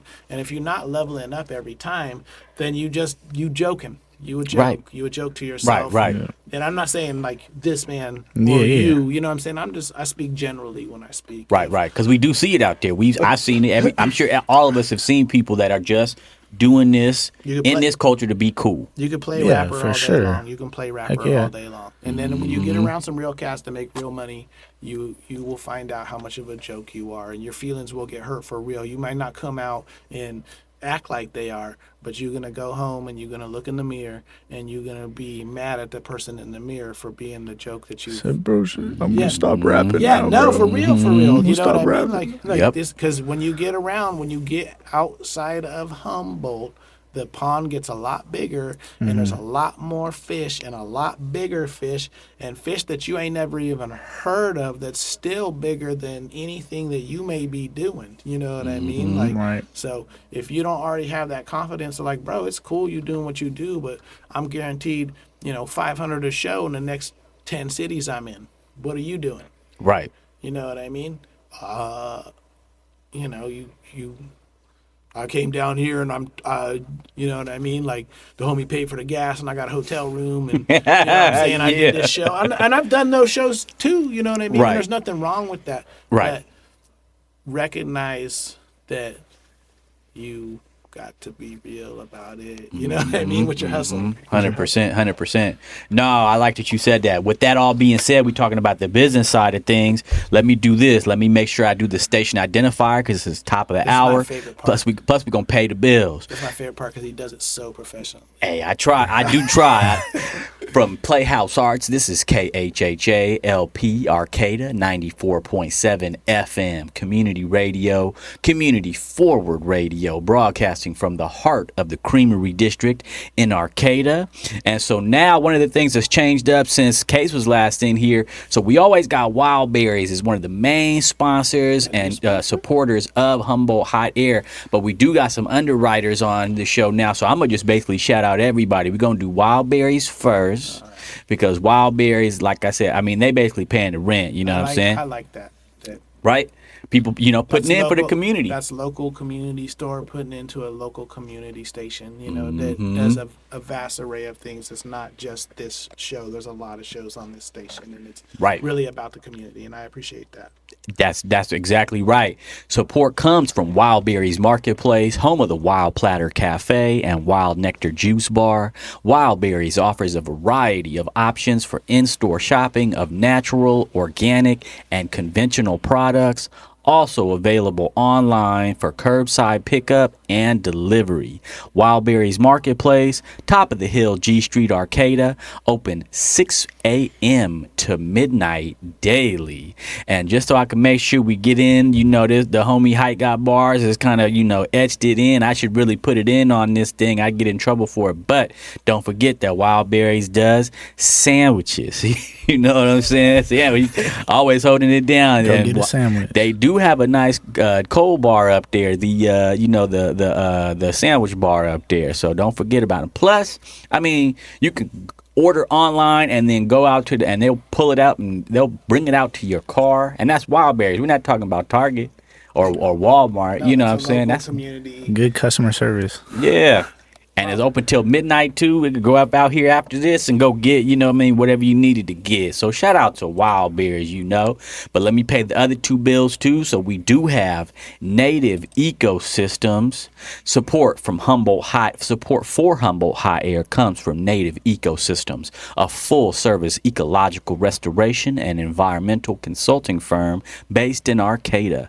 Their experienced team of biologists and restoration practitioners can help with restoration projects, big or small, from the river to the ridge. For more information, you can visit nat-eco.com. humboldt-eco.net or call 707-599-7814. And let me make sure we do the final sponsor, the final underwriter here for the second hour of Hip Hop Humboldt Radio. We talking about 6 Rivers Solar. Support for Humboldt Hot Air comes from 6 Rivers Solar, a solar company with 40 years of experience working on North Coast sustainability and renewables projects. 6 Rivers Solar is happy to meet your residential, commercial, and off-grid solar needs, as well as solar battery storage and microgrids. Find more information on how to start your solar journey at 707-414-8359 or 6riverssolar.com. Big time shout out to anybody supporting Humboldt Hot Air, because Humboldt Hot Air does support hip hop in Humboldt County. There's multiple. It really is, because before this, we've talked about this too, though, right? Before this, first of all, we got to shout out Goldie. Because Goldie and the word Just Right, he's been holding it down for years, So it's not like hip hop is not represented at all in Humboldt County on the radio. Shout out to Goldie. But before Goldie, it was the homie Greg. What was it? Greg Mack, right? Oh, yeah, from the party, the Jenny or the party days. Yeah, the party. There was a lot of motion with the hip hop back then. I feel that there's a new wave of hip hop kind of coming. There was a lull. Everything kind of pulled back, and now there's another push. I think the new generation's coming up that's 20 years younger than me. Mm-hmm. You know what I mean? And I think that they are establishing themselves and doing their thing, which I think is amazing that it's still around. I think it's sad sometimes that some of the youth doesn't know about some of the groups, and not even necessarily my group, but like Potluck, for example, that they don't even know who Potluck is or what Potluck did in their, you know what I mean? They were doing 200 shows a year nationwide, getting paid, tons, still out, making money, doing this. Shout out 1 Ton. Yeah, been getting paid off of music, you know what I mean? Like, made a career off of music, like no BS, no extra on it, you know what I mean? Like, that's what they did. And I think that maybe if people knew that more, they might have a little more, I don't want to even use the word confidence, but that's a word I'm going to use, to know that it is a possibility to get paid. You know what I mean? Because that's really what I preach a lot, is like, be about your business. Anybody can rap nowadays. Like you guys were talking about it when I was coming up, talking about you record on the Band Lab. Yep, heck yeah. And it makes it super easy, but it also saturates it down because you have like anybody being able to do it. Yeah. So you have to be able to set yourself aside. I will say, like, your stuff always sounds really clean to me. That's one of the things that I'm always impressed by. You know what I mean? Thank you. Because there's a lot of stuff that it's just trash. You know what I'm saying? I know you've seen in my post earlier today, like, you can record on anything. Exactly. As long as you know how to make it sound good. You know what I mean? I've always been like a guerrilla recorder because that's how I had to learn. I seen that post. He had the pillow and the blanket set up behind the mic because I just had to take some slap out the room.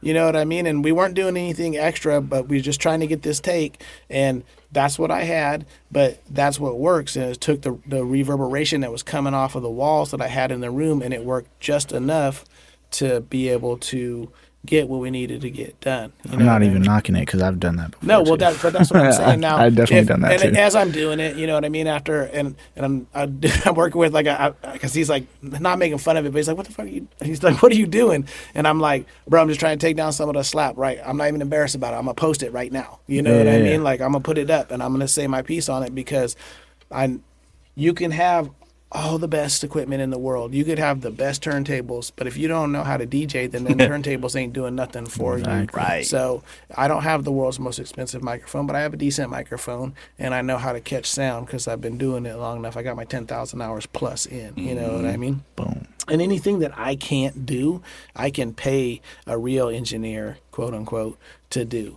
And sometimes I've done that, and I've been happy with it. And sometimes I'm like, I could have just done this myself and been just as happy or dissatisfied either way. You know what I I've mean? done that before so too. no, You know when 'cause you send it to like an engineer, then they have their pair of ears on that's it, it. And then so- they do it how they think Yeah. it would sound better. And As, like, so as a youth, I dealt with a lot of rock and roll engineers, you know what I Right, mean, right, that right. didn't know how hip hop was even supposed to sound. Talking about locally? Yeah. So it's like I'd go to a big studio, you know what I mean, and we might record something, or even some of the other local guys when I was first learning to record, they'd go pay at a big studio, pay to whatever it was at that time, and then come over to my house and then record with me, and then be like, what you're doing here is better, and you have no equipment compared to what the studio has. And it wasn't necessarily that I was better than that engineer. I just knew how rap or hip hop was supposed to sound, you know what I mean? Like they kept trying to stack the voices all weird, or they weren't burying backgrounds. They were making backgrounds stand out like they were supposed to be harmonies, you know what I mean? right, or they don't punch you in right. Yeah, or they don't punch you in right. I'm from an era where we don't punch you in, but you know what I'm saying? No knock, I'm just an old head, you know what I'm saying? Yeah. So that being said, there's times I listen to my old stuff, I wish I would have been less hard-headed about that and came in to be cleaner, you know what I mean? So but also, we didn't have a billion tracks when I first started. You might have only had 4 tracks, so you had to get it. Oh, you had to fit it all on 4 tracks. Yeah, no, I mean, like I have an old school tape 4 tracks. So I'm an old man, you know what I mean? So when you originally start back then, but that was high end at that time. You know what I mean? Like if you had a 4-track or even a karaoke machine that you could record the raps into on an instrumental, like that was huge because you were at least able to do something. When I bumped up to 8 tracks, bro, I was living life. Right. We got 8 tracks, son. Like we can get this all day now. There's no reason why we can't sound better. And then if I wouldn't have had the homie introduce me to computer recording, I'd probably been like other dudes my age that was just like scared of computers and didn't want to touch them. So I talk a lot, so you gotta tell me shut up. No, you're all good. No, you good. But I do want to go ahead. I feel like something that I wish more people locally knew about was Bars of Humboldt. Yeah. Yep. I love that Los does that. You know what I'm saying? Like I love everything that Los does in the community. I love what he stands on. I can never The say music is solid. The music is 110% Feeding solid. the people too, though. Yeah, so Right. yeah, no, I mean, I really respect that. everything that dude stands on, I just respect. I can't say enough. Anybody that knows me that knows that, you know what I mean, knows that's how I feel about him, you know what I'm saying, as a person, you know what I'm saying, like knowing him personally, you know what I Right. mean. He's a Not real just- one. Yeah, not just on some music stuff, just on some like, yo, whatever, you know what I'm saying? Like He's a on the good side. dad. Yeah, no, he's a family man. He's about his community. He's about positivity in our entire community, you know what I'm saying, which I respect because it's not always easy to be like that. And then, you know, his music speaks for itself, and the man is a beast when he works, you know, so if he's listening, he's probably too busy to be listening. You know? Bro's pumping out like an album every month. Bro, I was so Wow. He's on I that currency move. Bro, he's crazy. I did a beat. He came to the spot. We went through some beats. I gave him some beats. He was feeling one extra heavy. It's like 11 o'clock at night, whatever. He leaves the house. I swear to God, the next morning, 10 o'clock in the morning, boom, he sends me the track. Whole track. That's crazy. Chorus, the whole 9. He's like, it's done. He's serious. No, and then I was like, all right, send me the vocals. I'll break it all down around you. You know what I'm saying? Because as a producer, I feel that's what gives the song its little extra at the end of the day. Like, you can buy beats from YouTube and all those things, but at the end of the day, if you have a producer that you're working with, and then he can be like, yo, this is dope, I'm going to fall this out right here because what you're saying is extra. You know what I mean? Or, you know what, I'm going to rearrange this just a little bit. I'm going to make this intro a little bit longer before it drops. Or we're going to hold this a little bit because you really come hard when this does this here. You know what I mean? Like, Yeah. And it doesn't necessarily have to be me. You know what I mean? But if you have somebody like post-production, I've said this to other people and other artists, like post-production is huge. Anybody can get a YouTube beat and rap on it and sound cool, but it doesn't have that little bit of extra on it until you make it yours. That's why I was Right. like, a lot of the beats, if I give somebody them, they'll just be a loop. It's just a loop, you know what I mean? And then when I hear it, then I'm like, okay, I know what to do now. You spoke your part, let me do my little thing, you know what I'm saying? Like the track that Height and Ruffian and Bear did, the Friends song. You know what I mean? Like the original is not as broke down from when they recorded it to when I got it and then said, okay, boom, here it is. You're cool with it? Cool. Boom, put it out. Yeah. Oh, you mixed that. I basically rearranged the beat after they all recorded it, because me and GMG made the beat, and then he was going over to the studio session with Sequoia and them and Ruffian, and then Bear and Height were doing a song with Ruffian, and they were picking beats from GMG, and he played that beat for them, and they were like, "That's the one." And I told G when we was making that beat, I was like, bro, if I start doing rap hands, like it's a rap, like that's dope, you know? Yeah. Like if I can't help it, and I'm like in there just like gigging on it, like, and I was like, I straight up That's like, a good sign. It's on some Mac Dre. I said, this is like Mac Dre-esque. It's just wild, you know what I mean? Yeah. Slaps. And then they got it, and he said when he played it, Bear was like, that one right there, that's the one, you know what I mean? And then Bear killed it, and then Ruffian had a dope verse, and then Height had a dope verse, you know what I mean? Like, Bear is the standout on there to me, no disrespect to nobody else, but for whatever reason, just the way that he swags out on it made it cool. And I just wanted to make sure that everything that they were doing and saying stands out, because I've always felt the most important instrument on a hip-hop song is the artist, with the rapper. Right. Because without the rapper, it's just a beat. I could Right. have 100 beats at the end of the day, but if there's no rappers on them, they just beats. Right. You know what I mean? And that's Yeah. really where the heart and soul of it comes from, is from the MC. You know what I mean? No matter what the MC's talking about, whether it's on some positivity, negativity, brainiac, ignorant. You know what That's I mean? how I felt like when we, me and Los did a collab album together. Pass the Torch. He's got a whole bunch of other people who are on the bars of Humboldt. Yeah, I saw that one. Yeah. Mm-hmm.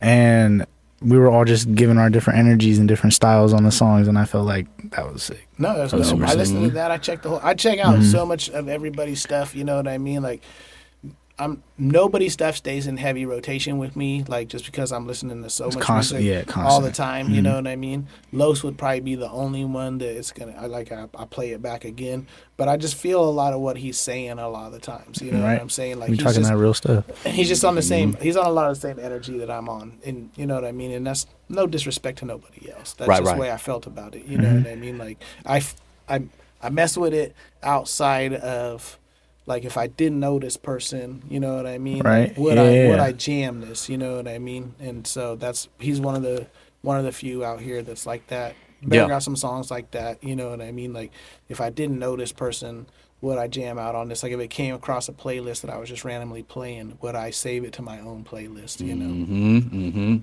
Now I feel like too, one of the things about Cali Los's voice, man, it's like it's Oh, got that West Coast energy to it Yeah. too. You know, you listen to that, I'm like, oh, he's from the West Coast. Yeah. You know, and I love it when somebody's actually on the West Coast and it sounds like, you know what I'm saying? Go ahead. Let me ask you this. So have you ever recorded with Sequoia over at Shady Manila Records? I've never. Okay, we're gonna have to link But y'all up for show. I follow him. Okay. On the gram, yeah, because he's a dope. Because Case was just talking about a person that's gonna go in and like take it to that next level. Sequoia knows how to do that. You know. right. He's probably the best hip hop engineer in the area in my mind. You know what I mean? And he's done some bars of Humboldt videos Yeah. too. Yeah. So Yeah. he's a very genuine human being. You know what I'm saying? So He's a poet. He's got some good lyrics too. Yeah. Heavy Yep. stories and stuff. I like Yeah. it. I liked what he did with his new album that he came out with, and then he had the AI album too that he put out with it. At the Yeah, that same was time. crazy. Like, It's getting really good. Yeah, well, because Yeah. I listened That to AI them is getting both. You crazy. know what I mean? And I know you guys was talking about AI earlier, and it made me think of that in a conversation that I had with Sequoia, where we were discussing AI and whether or not, because he put out that AI album, and I was like, because he has one song that's on the AI album, and it's the exact same song that's on his album. It's only one of them, but you know what I mean? But they're different, and they're different enough where you almost can't tell if you don't know. But I'd listened to that his first album, or his real album, so much before it came out that I recognized the song right away. And then I hit him up and I was like, dude, you kind of should have took some of the ideas from the AI, because it had, the way it did the chorus was better than the way that you did the chorus. You know what I mean? Not even, Yeah, AI is crazy because you can like make a whole song off Yeah. your lyrics. It'll set it up to where it's got the hook, the melody, and everything just already there Yep. for you. So, and It's then crazy. he kind of was like anti that. You know, a lot of people are anti AI, and I just keep telling people like the same thing. It's just I'm gonna like, get better. We yeah, it's just get- gotta well, live with it. Well, it's not even living with it, because I feel like there's gonna be AI music just like there's pop music that's on the radio, right? And pop music has never really been for me necessarily. Like, whatever's being played on the radio is not always my bag. There might be a song or two that kind of makes its way through and connects with me in some way. Right, some shape, or white form. girl music. Yeah, but yeah, no, Yeah, for I real. feel you. Like, or you know, like get now down it's with gonna be that. like my daughter. You know what I'm saying? But Right. so, but that being said, AI music will be there, but it's not going to have the same heart or feel that like something that's really true from a human being. And I think that eventually we'll find this weird little pocket of like almost like, no, look how un-AI this is. Look how ugly and unperfect this is. Right. And that's what makes it beautiful. So Yep. when Sequoia was being anti-AI, and I says, okay, well, let me put it to you like this. If I'm a rapper and I look up words in the dictionary, am I cheating because I'm expanding my vocabulary?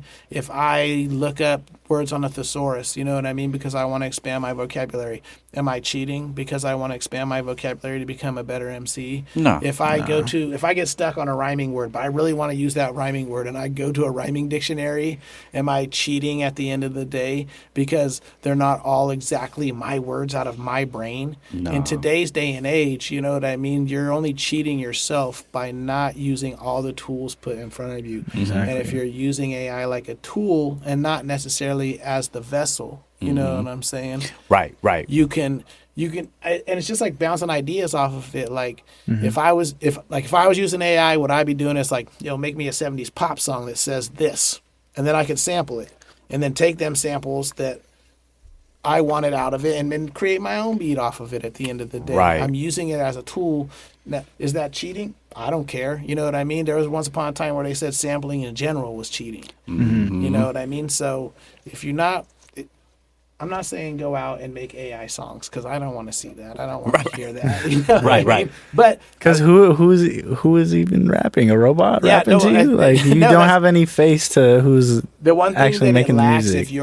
if you're not plugging in your own lyrics, here's the one thing that I found it lacks. It's very generic. So I mess. It almost sounds soulless. In a way. It is. And Yeah. I mess That with was the name of Sequoia's, the artist name for Sequoia's AI album was Soulless Composer. Yeah. Right. So what's funny is I thought the AI made the cover for it too. Oh, and shoot. I was like, yo, that cover killed it, bro. You should have used that for your album. He's like, what's crazy is I took that picture.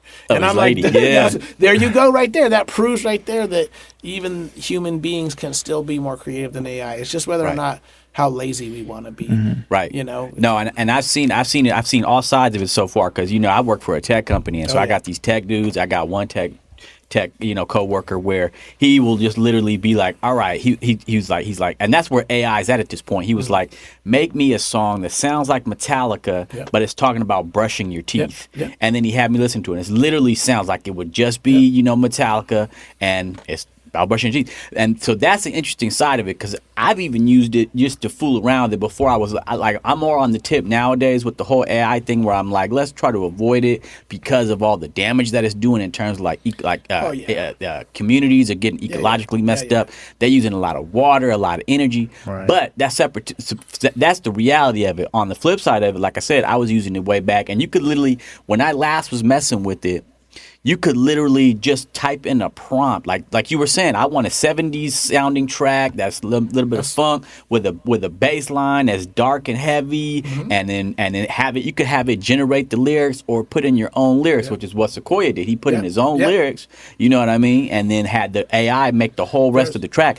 Like some of them, when it generates it, bro, like you wouldn't be able to tell. Like it sounds like completely perfect. One of the AI tracks that it created. Now they were his lyrics, but it created the track. You know what I mean? And he prompted it and really like honed it in. And I said, you should re-record that track with a female vocalist, almost damn near the way it is, just to see what it does and see how it feels as a human being doing it. Because I felt that the song didn't suck.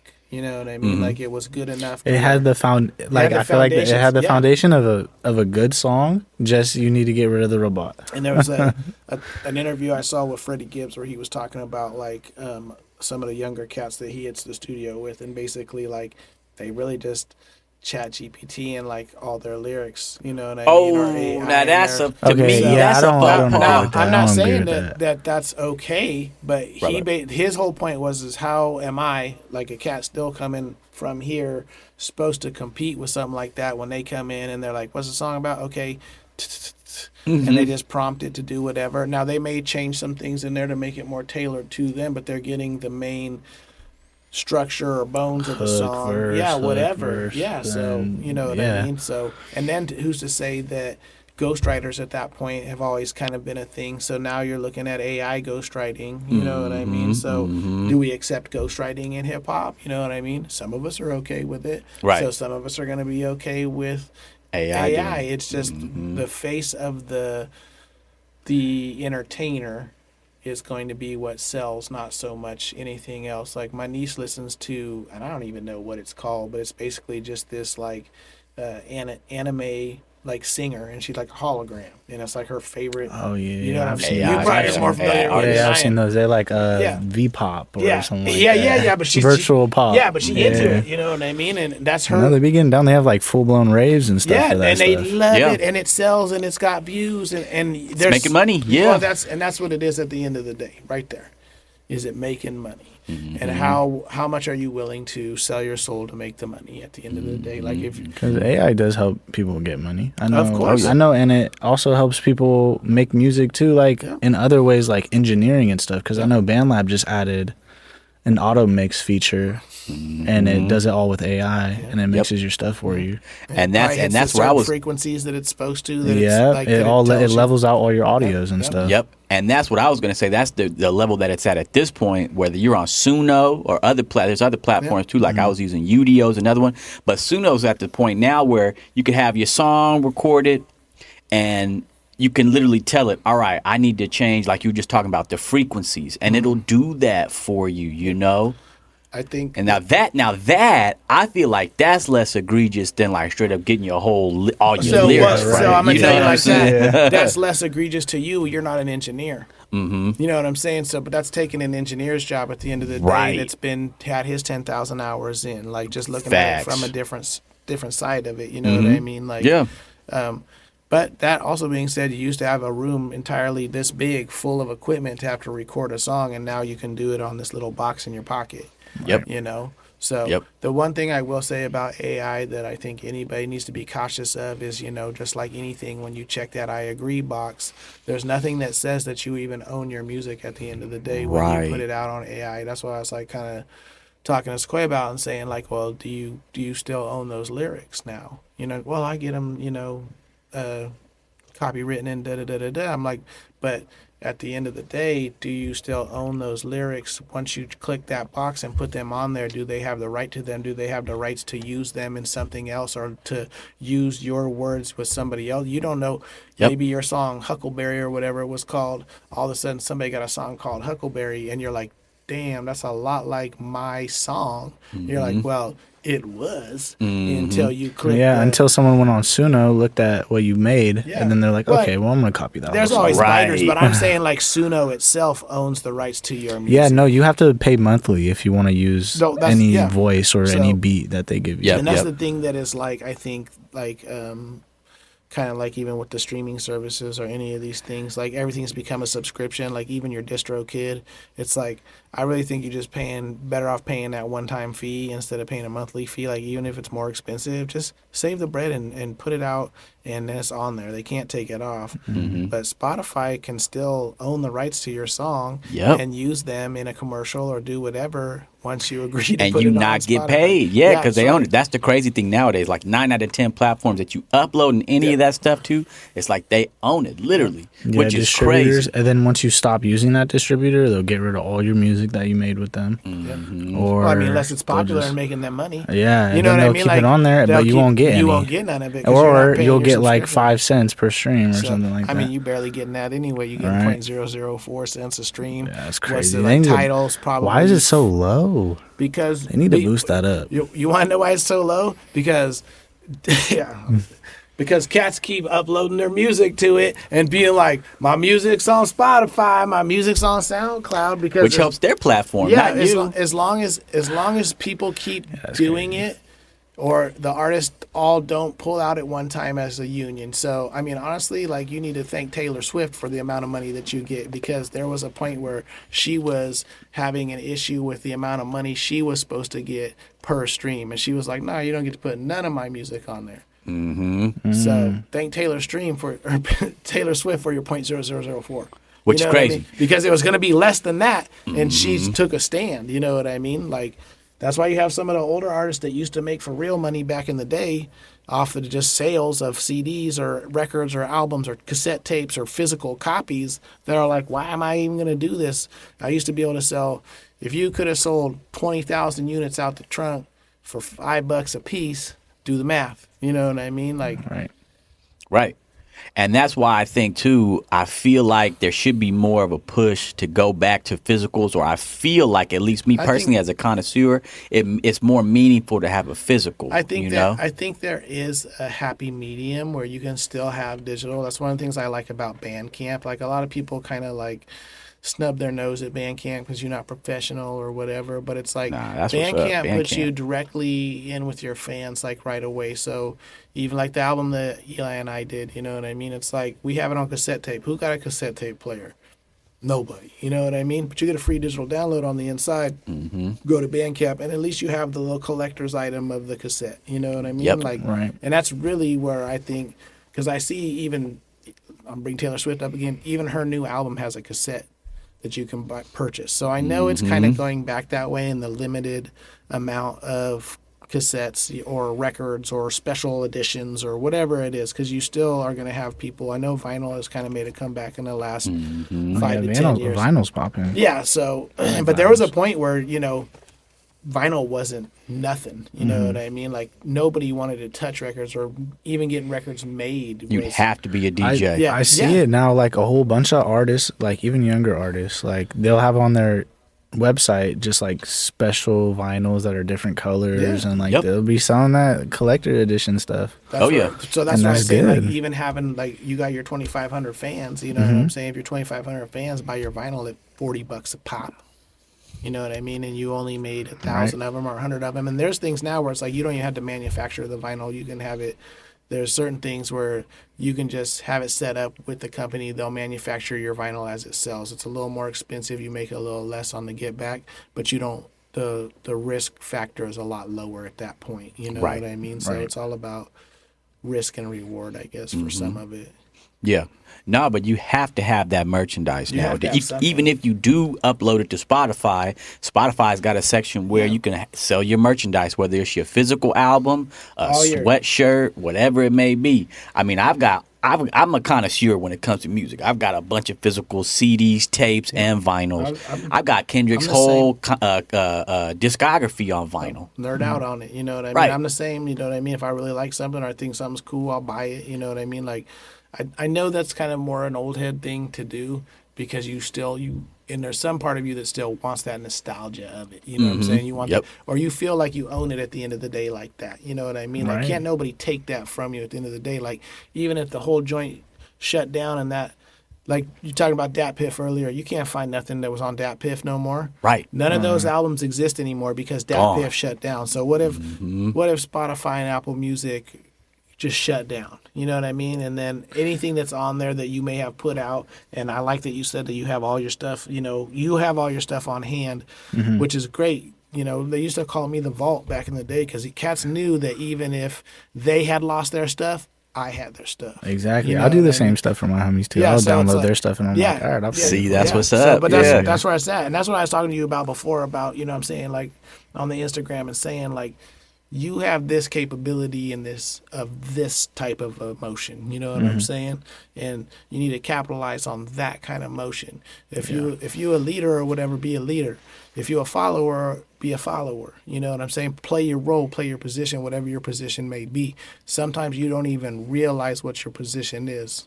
You know what I'm saying? Like, I didn't realize what my position was until, I don't want to say it's too late, but I didn't realize the position and the potential that I had at the age that I had, because nobody told me. Nobody said, hey, yo, you know what I'm saying? You got this whole group of people, you know what I'm saying, following you and doing all this with you and listening to you and doing all these things, you know what I mean?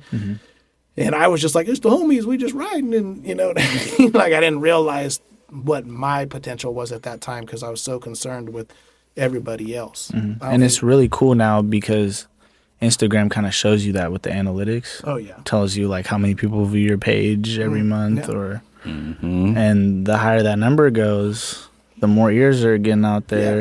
Yeah. Well, they just did I don't know if they changed it yet, but you can't go live unless you have 10,000 followers. Did they take that Really? out? Well, that's what they were because I'd go live sometimes when I was making beats, just messing around. And then I think it's 1,000. Is it 1,000? They were saying 10,000 for a minute. I think it See, might that be would be 1,000. crazy. Yeah, that's what I thought. That would be too. hard at that point. Like, it's like, dang. But I'm like, maybe they're doing that because it's like taking up too much data or whatever in their server. I don't know. You know what I mean? Costing them a lot of money on the bandwidth. Yeah, they're I'm like, not- but you can buy a blue check for 20 a month and get to then go you live get it. whenever you want. Yeah, exactly. It's just more about, it's all about the subscription. And Pay to making play. sure Right. that you paying all the time and keeping that motion with them like that. Right. Nah, hey, so I wanted to ask you this real quick. So now we talked about some of your projects, move the timeline forward a little bit. So actually, let's do this real quick. So we said we're going to talk a little bit more about Bars of Humboldt. We kept on kind of like talking about it a little bit. But so Bars of Humboldt, man. So you saw Cali Los started off. Oh yeah, I saw Callie on Instagram because my friend had showed me. He's like, dude, you should put in a submission for this, and I was like, What's your friend's name that did that? Shout him out. my homie Nick. Okay. Yeah, shout out my homie Nick, bro. Shout out Nick. And yeah, we was just on there, and I seen that, and I was like, well, I was hesitant at first because I had never like really put my face out there on internet before, like just pictures and stuff, but never like doing reels of me rapping and stuff. So I was like, you know what, might as well. I got like over 2,000 notes in my phone full of written, so Boom. might as well just get on there and That's a lot, drop a man. little freestyle. Yeah, I've been No, writing since a kid.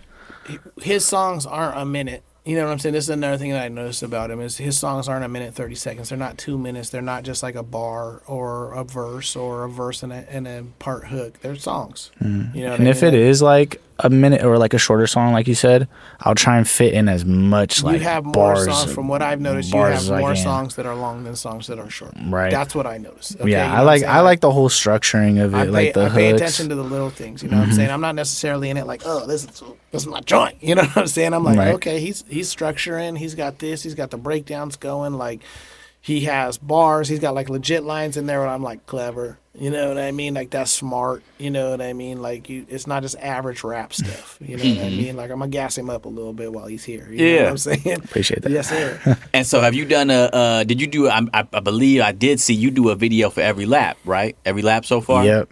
Okay. Even the lap that isn't announced yet. I think we're on like lap 6, and I About did to a be video. 6, yeah. It's about to be 6. I'm telling y'all, get in there, put your submissions Everybody should. Yeah. Like, in. Yep. you don't know how many people that I just direct message. I don't even know them. You know what I mean? Like, participate, be part of this, be part of the community. Like, what does it hurt? Like, and some dudes, they only did it once. You know what I mean? Because I don't know if people don't get their instant gratification or they thought they was gonna blow up one time or not enough people was like, good job, bro. You know what I mean? Like, but just to keep doing it because it builds community, it builds competition, which I think is important for hip hop too. You know, what It does build competition. I remember I was like, oh, he said something good, I gotta go harder. And I know, Hey, there you go. See, yeah. Yeah. you know, like I'm in motion a lot, so you know I talk to a lot of cats, and multiple of the older cats mentioned him. You know what I'm saying? Like, just talking in the background, you know what I mean? Like, just talking to them, like, oh, you seen this youngster, or you seen such and such, or, you know what I mean? Oh, so-and-so had a good little joint, but his name came up pretty regularly with people that I spoke with, you know what I'm saying? I remember him and Jello, they were popping with it. Yeah. Yeah. I was just trying to put out as like 2 per lap, maybe even 3 if I was feeling That's it. good. But I was like, and now even when I like do make a freestyle video, I will tag like Hip Hop Humboldt and like Bars of Humboldt too, even if it's not for Bars of Humboldt. He just gets you know so what I in mean? motion in the summer, you know what I mean? Oh yeah, heck yeah, he'll just start grinding. Yeah, and then the winter comes, and then that's his time to work for the music. You know what I'm saying? So I'm not trying to speak for the man, but I just know that's kind of how it is for him. Like, that's what he's going to tap in. That's the workflow. Yeah. So that's what it is. I have a question in terms of just like my own curiosity is like, what is it that is your goal for yourself in 2026? Because I'm like a goal oriented type of person. I'm like a manifested type of person where it's like, if I really feel I need to do something, I'm like writing it down, putting it on the wall and holding myself to it. So I have to look at it and stare at it every single day when I move forward. You know what I mean? That way I'm not cheating myself at the end of the day, or I'm not lying to myself at the end of the day, or maybe I am lying to myself every time I walk out the door, but I realize it. You know what I'm saying? So I'm just curious, like, what your goal is for 2026. My goal for 2026 is to be more consistent with dropping. I want to learn more of the ins and outs of like engineering and stuff. Yeah. Maybe You engineering were for saying that people and last- stuff. Because I feel like I have a very good ear for music. Your stuff sounds clean, bro. Like, I'm So- not just saying that. And if I can help some of my younger homies get their stuff up, Yeah. Might as That's well. where it's at. Like what I was saying, knowing what your role is and where you're supposed to be and how you're supposed to guide. You know what Mm-hmm. I'm saying? It's like, and sometimes you don't even realize that you have that guidance. You Right. know what I'm saying? Or you have that little extra hustle or that little extra work in you Yeah. that maybe not everybody has. Not everybody has the same push. You know what I'm right? saying? Not everyone Like, has the same work ethic. that's right. For that's, sure. that's it. You know what I mean? Like Mm-hmm. nothing against anybody that I did music with in the past. You know what I'm saying? But we all know in that circle that there's certain people that help push that more than other people. Right? Some people just get burned out more than other They people. do for too. Sure. You know what I Yeah, mean? yeah. Like I've you been know, there. you. I've Everybody, definitely had writer's block, and I'm just Yeah. like, oh, I don't know what I want to rap about today. But that's why just having experience and going to new places will really help, like, shape what you want to rap about and absolutely stuff. I definitely want to take more trips out to the city.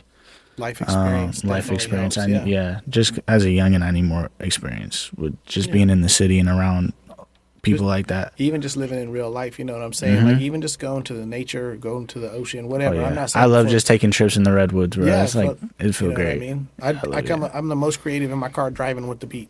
You know what I mean? Like Right. for whatever reason, I'm just locked in, and you know, I used to be really anti putting anything on my phone because I'm just like a pen and pad kind of guy, and I was really like, nah, I never write nothing on my phone. You know what I'm saying? Because I gotta have that pen and that pad. But I found like the ease of it, even just writing around, I come up with a concept or even an idea, and I just Dude, it's so convenient. I'll just, if I have a bar stuck in my head all day, you just type the little microphone, Yeah, no, say that's it what I into do. the I just wrap it notes, into myself and then you text it to Yep. myself and then come back to it later. And I'm like, Exactly. okay, that's cool. Maybe it sucked. I thought it was cool. You know what I mean? Yeah, Like, go back and review yeah, it. maybe I'll, if we just scratch that one out. You know what I mean? I made whole verse just off of like bits and pieces that I spit to myself driving around. You know what I mean? Like, just, But like you said earlier, using those tools that you have, you know. everything, because you are only hindering yourself. And now it's just me being an old hater, you know what I mean? An old man that can't get out his comfort zone. So that was one thing that I told myself, I want to say like 2023, to get out of my comfort zone, quit being comfortable. Quit, because being comfortable is easy. I can work on the same old equipment, doing the same old stuff, doing the same old thing easily. When if I challenge myself a little bit and I get outside of my comfort zone, I might make something cool. So it's like making beats with other producers at the same time, not just making beats by myself. I can sit there and make beats by myself all day long, but having Swizz come through or having GMG come through and just, you know, we chop it up, do whatever, start grabbing records, bam, bam, bam, bam, bam. You know, okay, that's cool. You know what I mean? Move on, next one. You know what I'm saying? Bang out a couple beats while they're there or whatever. You know what I Right. mean? Or even just experiencing shows that I normally might not go to. I don't want to go out tonight. You know what? Go out. Go out and experience this and see what's going on. You know That what happened I to me mean? the other night. I went to the hip hop show, Cali Planet. Shout out Cali Planet. Who was yeah, performing? yeah. Jello was on there. Jello was there. dope. My homie Widzu was there too. Oh, yeah. I think he That's came Jello's here too. brother, yeah. Jello Yeah. brother. And then Vinny Bands was there too. Bands, yeah. Oh, dope. Yeah, it was a I lot saw- of local people there. So saw I it. pulled I up just kind of didn't towards the end, and then they were like, "Oh yeah, get on stage." It I seemed was like, "All right, I didn't there you see it go. until it was too late, though. You know, It was what I'm cool. saying? Like, I didn't see a lot of promotion for it on my site. Not saying that there I didn't see a lot of promotion for it either. I wish So- it got promoted more so because it that's- was kind of it didn't go for as long as they said it was going to. Tell the homies to send it to me. I'll put it on HipHopHumboldt. Mental, I put it know, on mentaLCAse, right? will put it on his. You know. If I ever do a show, which I'm hoping is soon, but If you- I'm sending that to everybody If for you- sure. I'm telling everybody. If Pull you up. for Yeah. real want help on putting together a show and any type of like footwork, you know what I'm saying? Just holler at me. I'll help you out 100%. I Oh, may yeah, not, brother, I I may not appreciate necessarily be out there like hanging flyers, you know what I'm saying? Right, but I'm I can give posting you- every day. so You I know, can when give it you came again, up there's lead more- up to this, I I'm was gonna tell posting you- that every day. I'm gonna tell Yeah. you right now, there's more to it than just posting, though. You know what I'm saying? I was sending Like, that. I was sending it to everybody. So you Emailing can get, it. You I was can like, you dang. can get a lot of footwork just off of hanging flyers, honestly. Right. You know what I'm saying? Like, and I just know that from doing shows. You know what I mean? Because not everybody is always going to see every post, but Exactly. they might be out somewhere and see the little flyer, whatever it is. That's why I'm saying having the brand where it's like if they see the brand and they know it's your show or whatever. I'm not trying to preach. I'm just saying. No, You that's know good what I'm saying? business Like, advice. I don't have as big of a digital footprint as like HipHopHumboldt or David does. So when I went to do my thing, the first thing I did was reached out to him and said, "Hey, You have a bigger footprint than I do. Can you help me do this if I can provide this for you? Right, and that's just game getting passed around. Yeah, bro, and that's what it's all about. And that's where it's at. You know what I mean? It's like, and I was able to secure the interview for you. You know what I'm saying? For Blueprint. You know what I mean? And that's where you was able to help me out and do the thing like that because it was beneficial to both of us at that point. You know what I'm saying?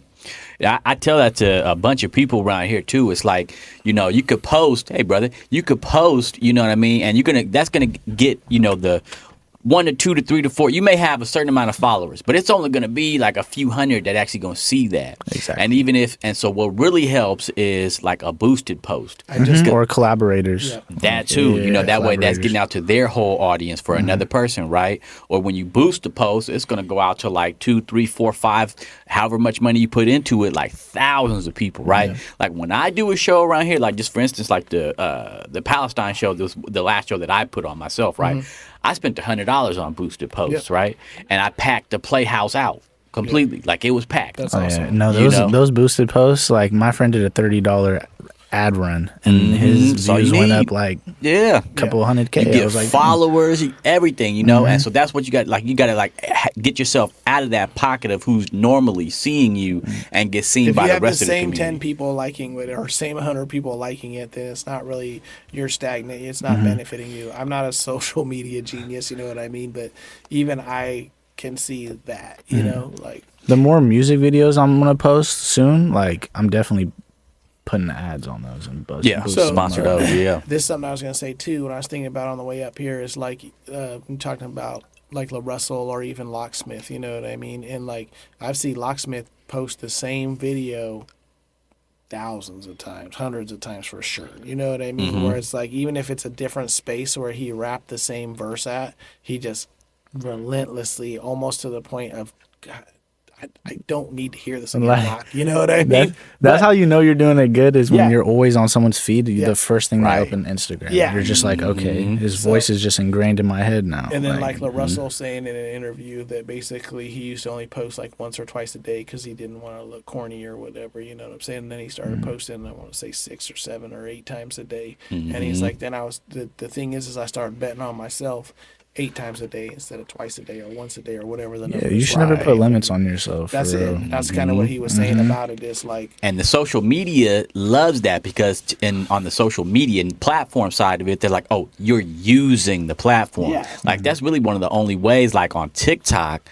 to really get your stuff out there and like go viral or get it like let it heat up, is if you're posting 3 to 4 to 5 to 6 to 7 to 8 times a day, constantly feeding the algorithm. And you don't even really have to do it from your phone. You can just program it all in at the beginning of the day and then go about your day, and it'll post for you. Yeah, that's what I did with the Blueprint show videos. Is I took like it took about like maybe 2 to 3 hours, but I scheduled like a whole like 7 or 8 days worth of shorts and videos, and they all just like drop. That way I'm not having to go like each day and do it, and then like each of them drop, you know what I mean? And that's how you got to use those tools once again, you know. But like Case was saying earlier too, that's one of the games around here that people forget about the most is printing out flyers and go put them up. That's what the homie, the Cemetery Boys, not Louie and them. They're solid with their moves. I love that they do that. You know what I'm saying? Like, I like the moves that those dudes make. I like the fact that I see Ben in Pain working with Bear and Height at the shows as the sound man, you know what I'm saying, and coming out. And it's like, I don't even really know these cats, you know what I'm saying? Like, I've met Louie once in passing, you know what I mean? But like, when I listened to his latest album, I'm sorry, I'm drawing a blank on what it's called right now, but when I listened to his latest album, and what he does is not necessarily always for me, but he does have songs, and there's times where he has bars that I'm like, okay, he's got bars, and he's being himself, and he's being authentic, and he's doing his thing, and he's in his lane, you know what I mean? And then I listened to that whole album, White Noise, that's the name of the album, and I said, or no, that's not the name of the album. Anyway, sorry, Lou. Shout out, not Louie. Yeah, so anyway, I listened to the new album. to his old albums, and the whole project was really cohesive from beginning to end. And there was songs on there that I legit got down on, you know what I mean? But the whole project, the whole concept on it, everything about it was solid. You know what I mean? And he really, you could tell he took the time on it. I just reached out and I said, yo, I just want to let you know, I know I'm just some random ass dude, but da-da-da-da-da, da-da-da-da-da, told him all the thoughts on it, sent it to him, and he was like, dude, thank you. I really did. I was going to put this out in March, and then I took some time, and I came back on it, and, you know, I ended up putting a little more time on it. I'm really happy with the way the product came out, and so on and so forth. So it was like dope, you know what I mean? But I could tell that he had put that extra in on it, you know what I mean? Where it's like, same thing with his stuff. When I hear your stuff, I can tell there's extra time put in on it. You not just like doing it just because like I'm a rapper, I'm cool, you know what I mean? Like there's a little extra love on it, you know what I mean? And I can sense it, you know what I mean? So it's like the real recognizes the real at the end of the day, even if it's not necessarily for me, you know what I mean? That's okay. It doesn't. Not everything is for everybody at the end of the day, you know. I feel like it all stems from wanting to make music for yourself. That's where it's or music that you just like listening to, so you make music like that. So that's what I do. Hey, let me do it like this, gents. So we got about 4 minutes left to go before we're going to slowly wrap it up. You know, we got the homies from Battlefield Funk in the house ready to hop in here. So, like I said, this is going to be your podcast episode. This is going to be dropping on the Hip Hop Humboldt Podcast. So I want to do this first. Let them know how to find you on all the socials, YouTube and all that. Okay. It's Kaisway Official on Instagram. Throw me a follow. A like or two, and then it's Kaisway on everything else, on Spotify, Apple Music. It's one word or 2 words? 2 words, Kaisway. Sure. Dope. Yeah, not just throw him a like, man. Comment when you see his post. Throw him a like, comment, share it. You know, we all got to do that around here as a community. You know, you got to support we have to support each other, because that's one of the things like Case was talking about. You know, he's doing it on his socials, I'm doing it on my socials. We all have to, you know, what if there was more people out there providing that bit of infrastructure? And that's what we just need to do. It's not about what if, let's just do it.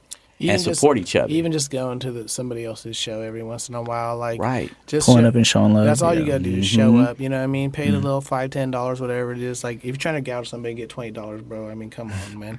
Right, you know that's what I'm crazy. saying? But I'm saying, like, just pull up, show some. You don't even have to hang out the whole time. Just pay at the door, throw the deuces up, what's up? You know what I mean? Shake some hands. You know what I mean? Whatever. Like, just be there in support. Like, I know it's hard to go out nowadays for whatever reason. It's hard to leave your house and it's hard to be out. It's much easier to just be at home and be comfortable. You know what I mean? But if I can do it, other people should be able to do it. If I can pull it off in my life and what I got going on, other people should be able to do it, like, for whatever reason. And we can't let it be, because I know this is something that holds a lot of artists back, or it's just a roadblock in the equation. Is I know that hip hop is competitive. Shout out to the homie Rowdy. He said that on his podcast episode. It is a competitive culture, you know what I mean? But don't let that ego and that competitiveness block you from going out and showing love to the community, because you're getting yourself out there too, you know? Exactly. Send me y'all songs. I'll hop on them. Yeah, there we go. I went and saw them perform, like Rowdy did the show with Height and Bear and them, and Rowdy had a crowd that came to see Rowdy. Oh, yeah. So Rowdy always has got a crowd. That's what I'm saying. So people can feel how they want to feel about the young man, you know what I mean? But he has a crowd and he has a following. And that was the first time he's performed probably since the Playhouse show, I believe, locally live that I know of, you know what I mean? Cause that the ATL show. Is that... Yeah, the big show where it was like 40 people. Yeah, the one with Highway and whatchamacallit. No. Was Highway on that show? No, it was the one, so like Swizzlo and the band. Oh, yeah. No, you're right. Yeah. No, the Highway album release with him, Highway and Assad did the show together. Oh, yeah. And I think Rowdy and them dudes. That's right. Assad put that show on. I think so. Yep. That's right. So... Yeah. No, we need that. We all need to support each other out here. It's a culture. It's a community. And without each other, like, I mean, it's just like we just all floating out here, you know? Exactly. You don't have to support if you don't want to.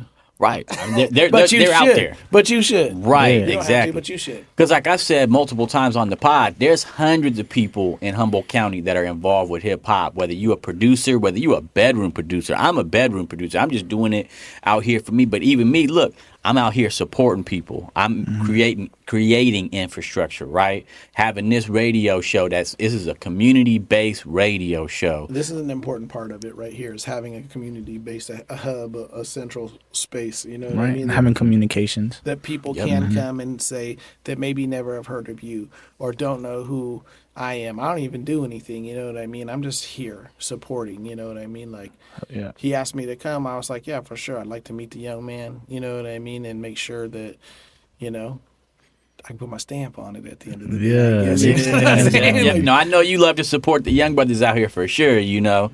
And so I just want to really show appreciation to both of y'all for coming in and doing this. Like I said, if you're listening right now, go and follow Kai Sway. If you're not already following Kai Sway, at Kai Sway Official.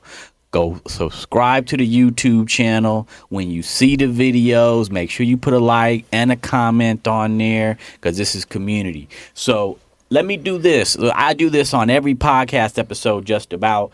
For the OGs, I'll have an OG on and I'll ask them, like, okay, so what's something that you would tell to the youth that's either just starting off or, you know, in the game and everything like that, in your experience from, like you talked about, from, you know, starting in high school, recording with the homies and everything like that. And that was when, you know, you 14, 15, 16, 17, 18, let's say. Now you're 22. If you were, because I got my son out here who's 16, you know what I mean? He's Right. in the game, and there's cats younger than him. My son stays consistent with the music. He's always making music. The youngsters are making music out there. What is a piece of advice that you would drop? Like I said, you're not an OG, but you have experience, and that you know, there's value in that. You know, Yeah. there's gonna be cats listening. I want to know what this dude has to say, because I want to drop videos like that. You know what I'm saying? Like, what would you tell him? I'd tell them it's all a process. Don't be too hard on yourself, and make what you want to make. Don't worry about what other people trying to tell you to make or whatever it may be. Just you know, make music for you, bro. Have fun with it. But like Case was saying, don't forget about the money aspect of it once you do start putting your stuff out there. Right. And learning that process, because it is a process. Yeah, you and know? don't ever be hard on yourself for thinking that it's like you're not fast enough. Like, oh, I'm not going fast enough. Like, you'll get there. Right. Yeah, everyone gets there. Exactly. No, it's absolutely not about being fast enough. I see these little videos on the little reels on Instagram and elsewhere where it's like, do you have 4 good songs on a streaming platform? Then you've mastered the game, not the whole game, but you've got that whole side of it down. Then from there, you got to get your content, make music videos for those songs, and then split each of those music videos up into little reels that you're able to drop. Like when I drop a video, like we just did the Porch Fest, right? And so I got all these videos of these cats performing. When I drop a video, I'm going to spend 5 minutes on each video. I'm going to drop it on Instagram. I'm going to copy the caption. I'm going to drop it on TikTok and paste the caption in there. I'm going to drop it on YouTube and paste the caption in there. You know, and it takes all of, like I said, less than 5 minutes, but you hitting all those platforms, you maximizing the content.